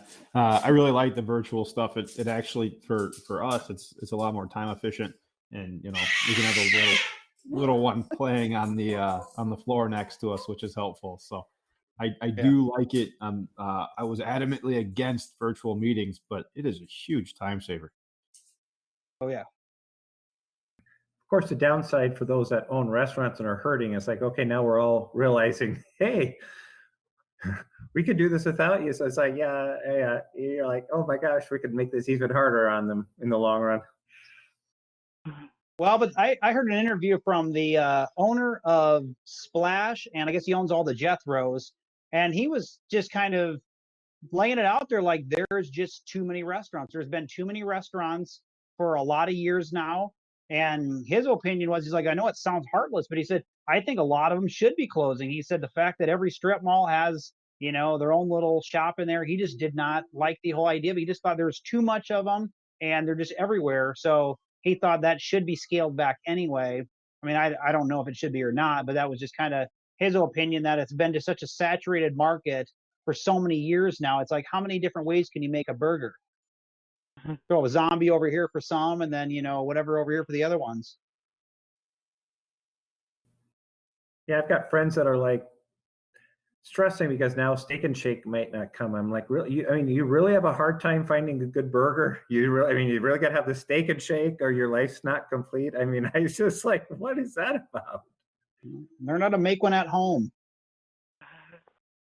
Dave had a good question in chat. Who's been supporting local restaurants or taking a lot or using a lot of takeout? I've been doing it weekly. Eat a lot, but we have been. We did. It's funny you said Jethro's. They have half price boneless wings on Thursdays, so that's been our go-to on Thursdays. And there's a Greek restaurant downtown that we've been doing takeout a couple times too.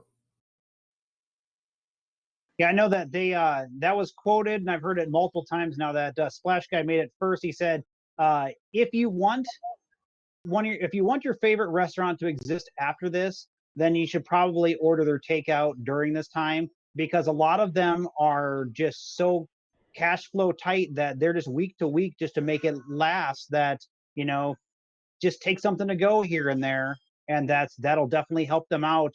I've also heard they've been talking a lot about getting gift cards at your favorite restaurants, but then I've also heard the flip side of that, saying, well, but what if you get the gift cards and the place goes under? And so it's kind of the other end of it, because if the tsunami is coming where a third of these restaurants won't make it, then what happens if you get a gift card for a place that no longer exists and that place files for bankruptcy? But yeah, I would say at least everybody should try to support, if you like the food. I mean, even like Taco John's. I mean, we've gotten Taco John's twice in like the last week and a half, just because why not? I like it. Family likes it. It's cheap. I think they're paying local workers. Even though they're a corporation, they're still paying local workers. So yeah, definitely. And it's a step up from a the biggest thing to keep in mind is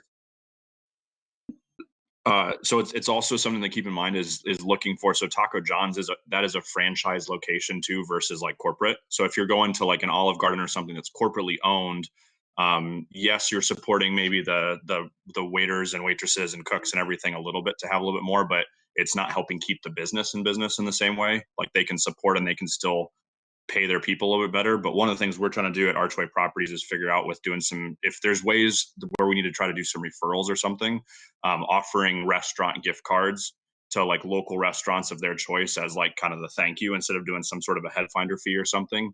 And I've been pushing that with the franchise owners that I work with in a different company to try to help build up that revenue coming into restaurants. That's a really good point. Didn't really think about that part of is it franchise owned or is it corporate? But yeah, I'll definitely keep that in mind too. Yeah, I heard Ba closed, and I really wanted to try that Brazilian steakhouse. I know we tried that Taro one or whatever it's called in West Des Moines, which was Terra, which was excellent, and really enjoyed that. I don't know how often I would do that, but just the whole idea of as much meat as you want and a lot of different ideas of meat. But yeah, I just think Ba is just the beginning of a lot of them, and their business model was just set up so that they kind of, I mean, you really don't order Ba to go, your $50 unlimited meat. I mean, how do you make that work? Unfortunately. But I'm super bummed about Ba. I've walked past it probably 60 times and never stopped. And we always said we're going to stop, but now they're gone. That's heartbreaking. Out of everything, I think that's the tragedy that just occurred. I heard it was excellent. We were going to try it too sometime, but didn't get the chance. Are you guys using Facebook? Like the local food places? Do you guys have a Facebook there? Like Cedar Rapids, there's a Facebook group that I'm part of where people post like what's still open and what they're getting and where they're going to, and if hours change, and just supporting local businesses in Cedar Rapids. Like restaurants. I'm not aware of that, but if somebody finds that, go ahead and type that into the chat here. The Des Moines Register did an article with, and they listed every restaurant that was open and their takeout hours and this and that. But I don't know if I see anything on Facebook. There might be something. Well, I'm sure there's got to be something. My wife was telling me there's a Facebook group now that like points you in like the deals of certain locations that's in Ankeny and, you know, somewhere in Des Moines. But it's like, so what's this group do? They point you at what? But yeah, I mean, it sounds very niche for finding deals in shopping. Cheesecake Factory stopped paying the rent. Yeah, this is gonna, I don't know. It's unfortunate. I don't know who made that comment. That's interesting that someone have insight, since, you know, it's the Jordan Creek, which is a huge.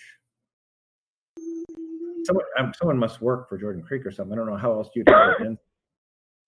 It made the national news a couple days ago, where and I'd have to pull up the story, but it's nationwide. The Cheesecake Factory sent all of their tenants, landlords, note that they were not going to pay their April rent. And Subway. Subway did it. I'm sure there's more chains that have announced similar moves. That even large corporations are. Oh, mattress.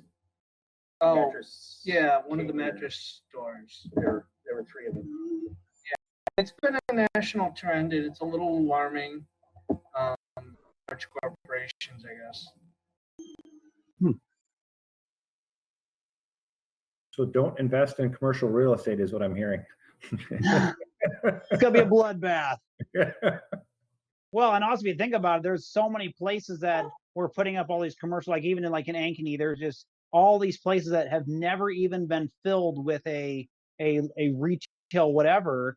And I don't know what they're going to do after this now, because they just built them, and I guess they hope they would eventually, Ankeny would just continue exploding. I mean, there's got to be a point where it doesn't, but maybe this is the start of it. Hey, has anybody joined lately that I've seen some different people pop in? Is there anybody that didn't introduce themselves that wants to take a moment, just kind of unmute yourself, say hi, anything about yourself, just kind of tell us a little bit about the fire, where you're at on things, or if you have any questions, concerns, anything you want to talk about? Not to put you on the spot, Rachel. I don't think I recognize that name from before. If not, that's fine. Yeah, I just joined on my computer, so I was on the phone before because I wanted to see the chat. Okay. So I couldn't chat, so sorry. Okay. No, that's fine.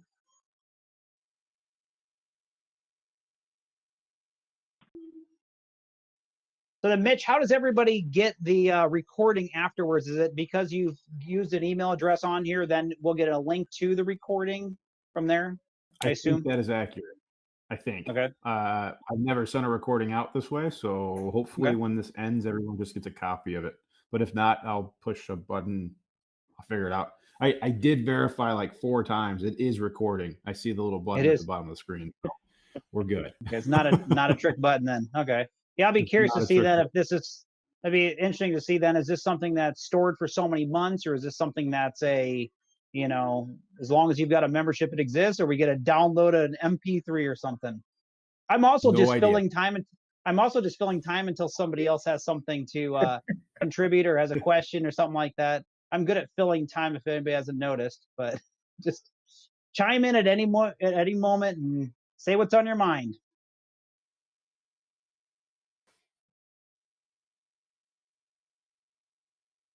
Otherwise, we've got another 13 minutes till we officially hit the end of the 2 hours of this. I mean, if we wanted to go on, we can, but if we want to cut it short, that's an option too. It's just kind of what everybody wants to do, and it's great just to be able to get everybody together once a month, just to kind of, then you've got an entire month too to think about, well, what questions do I have, and what would I like to ask? Or I really enjoy when somebody says, I'm working on something, or I'm thinking about doing something. What do you guys think?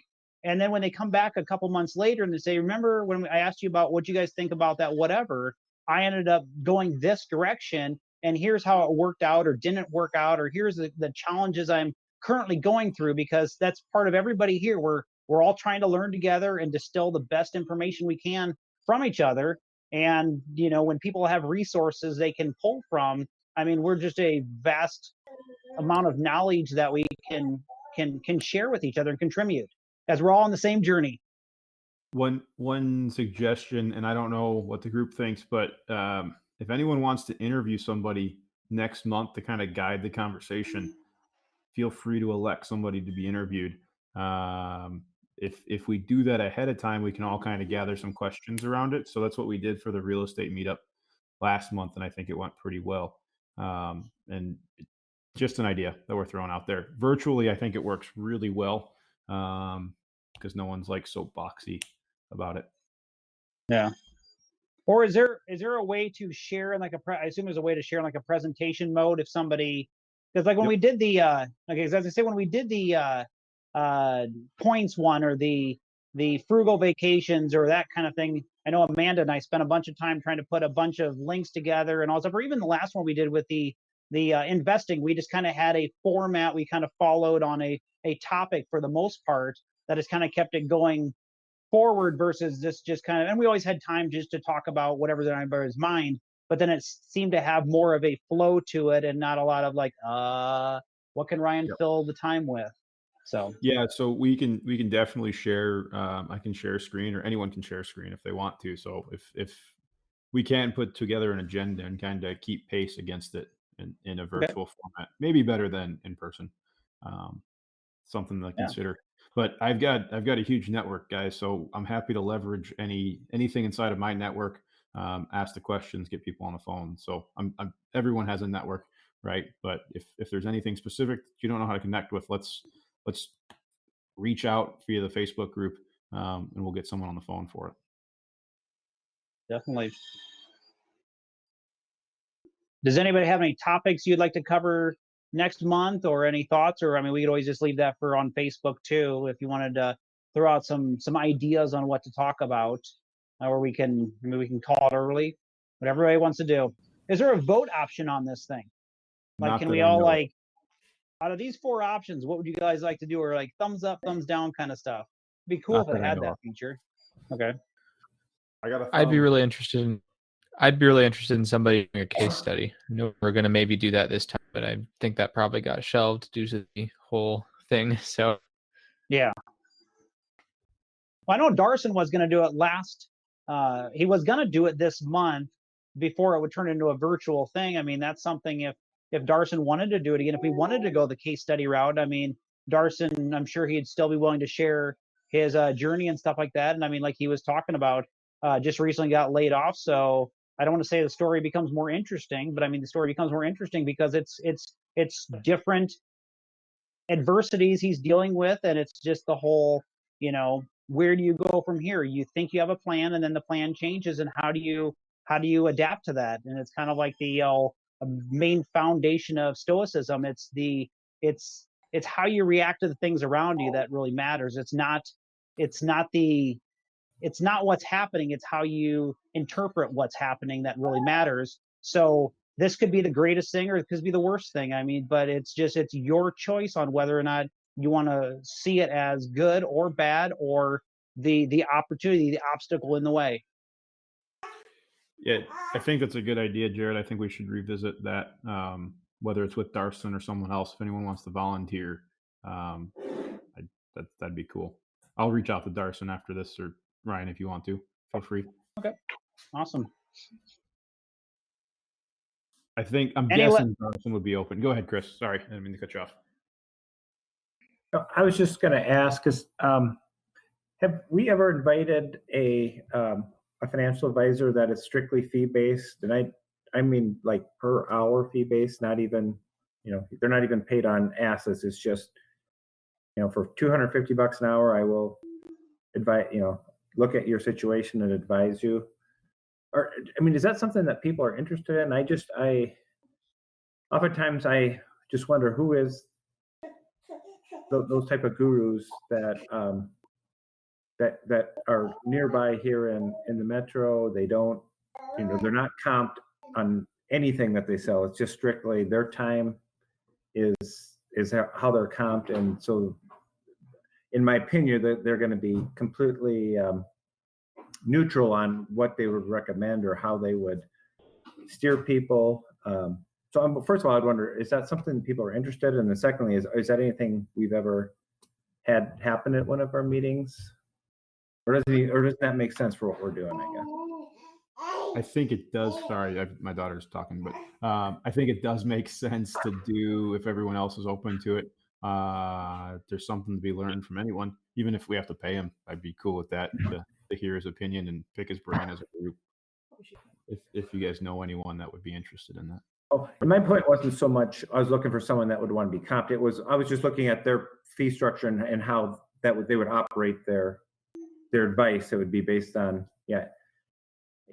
to me, anyone like that would be, there would be value for them to come to the group at no charge, because out of that, assuming people felt comfortable with them, they may reach out to them on their own and say, yeah, I'd like you to look at my family's finances and give me some advice. But I don't know, maybe most people in the group feel like they're more to do, or they want to do things themselves. So it's maybe it isn't that. Yeah, I guess the more of these bad markets I go through, the less smart I feel. So I'm like, maybe something like that might not be a bad deal. No, I personally think it's a great idea, whether it's the financial advisor from fee-based or just general life coaches across the board. I mean, there's value inside of all types of coaching. So it'd be cool to kind of get a handful of folks that are in that space chatting and not necessarily selling their product, but answering questions in a group setting. That'd be cool. Yeah, I think we've got a vast age group too, and I think it'd be different. We hear from different perspectives, but I think then you can also check your biases and blind spots, because there's a lot of things you think and then all of a sudden when you ask the question, or you're like, well, wait a second, I guess I never took that into consideration. So it's good, even if you made your own stuff, just to be able to check and make sure that you're on the right path, or at least somebody that's supposed to be very knowledgeable in this says, yeah, you're not crazy. No, that's not a crazy idea. But yeah, you'll have to see if anybody can come up with someone in the area that would fit that profile, and not turn out to, like, Mitch, not to put you on the spot, but the one that you had the one time that did not go well. Correct. I agree with that. But yeah, we all kind of tore that person apart. It was perfect. I no longer use an endorsement of any sort. Yeah, but that was great too, that we all got a chance to be like, yeah, wait a second. So we all kind of spotted something it seemed very fishy and very salesman-like. But yeah, there's got to be someone out there that doesn't have that persona that we can all, and like you were saying, if you really like that person and you feel comfortable with them and think they're knowledgeable enough, then they're going to gain a client out of it. So I don't know. I mean, if they want to come on for a few minutes, I would hope they would do it for a very small fee, if any fee at all, just because it's sure cheaper than an advertisement.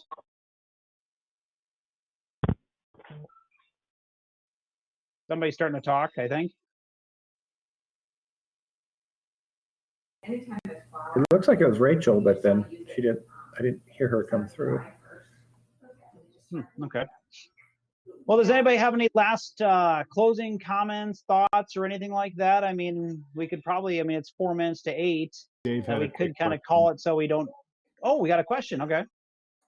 Dave asked if anyone's done an investing policy statement. I'm not sure what that is, so I'm going to say I have not. Awesome.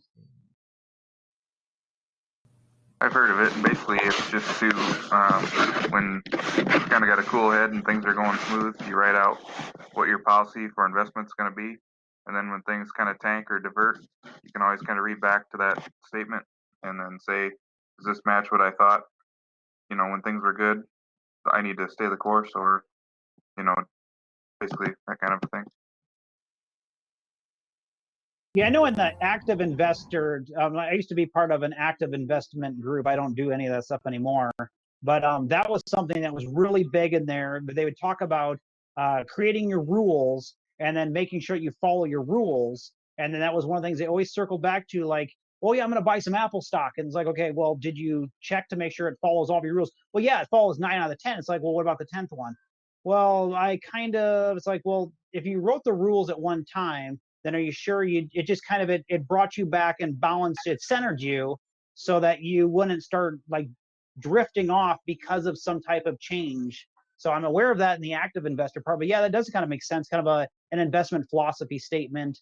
And then here is what I believe now. And then when it changes, then you're like, well, but I believed that 3 months ago. Yes, now I'm like scared, but that's what I believed 3 months ago. So why did it change other than my interpretation of the situation? I have a very strict investing protocol set up for properties. I'd be happy to share that with the group at any point. It was last updated in October of last year, so probably need some updating between now and when I share it. But yeah, I'm definitely happy to share that. I'd give you a thumbs up, but I can't find the thumbs up button. It feels like there should be like a cling. It's right here, buddy. There's There you thumbs up. go. I would like to see it. So one of the cool things we did, I don't know, probably over a year ago, for our business was we created an LLC entity stock account with TD Ameritrade. And so up until about February, we really, but then that account was there during the market crash, and we really been using that to load up on stocks. And so we don't follow a lot of fast-paced rules, but one of the ones we put in place was that it really needs, anything we buy really needs to pay, just because we like the cash flow and being able to use that for the business. And it just so happens we're in that what's traditionally a slow period for tax liens. So that worked out that we were able to use a little bit of our capital that we weren't using anyways and put that into some pretty good investments that are cheaper than they've been in a while.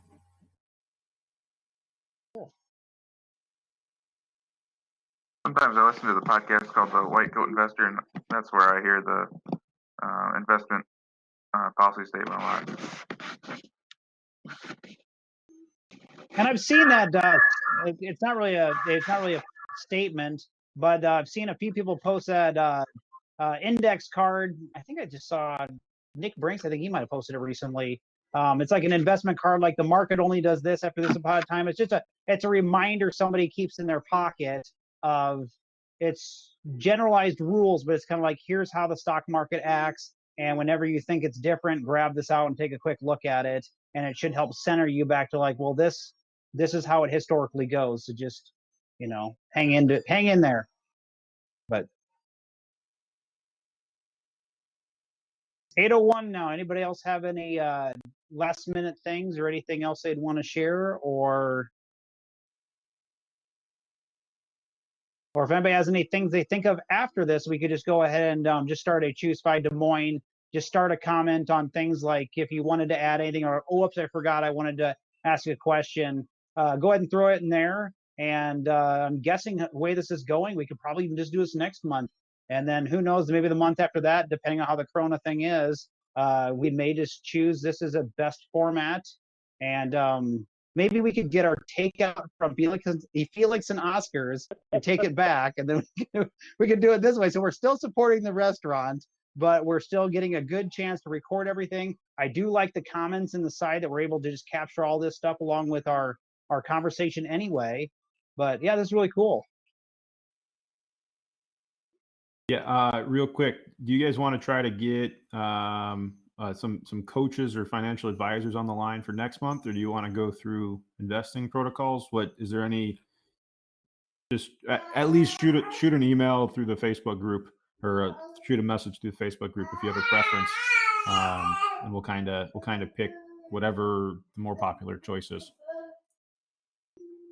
But even start one of those surveys on there too. But yeah, if anybody knows any good coaches in the area, whatever the topic may be, if it's something that kind of falls into our fire end of things, it would be interesting just to hear from somebody that's kind of what they do. Awesome.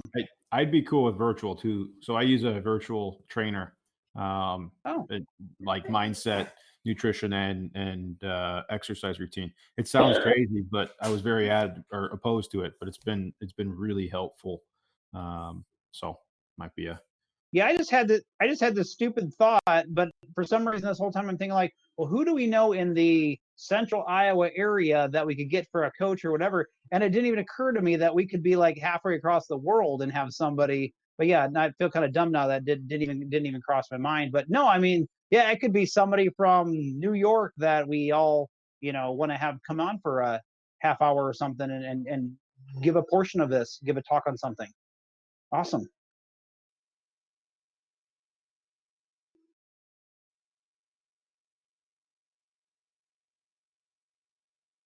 Cool.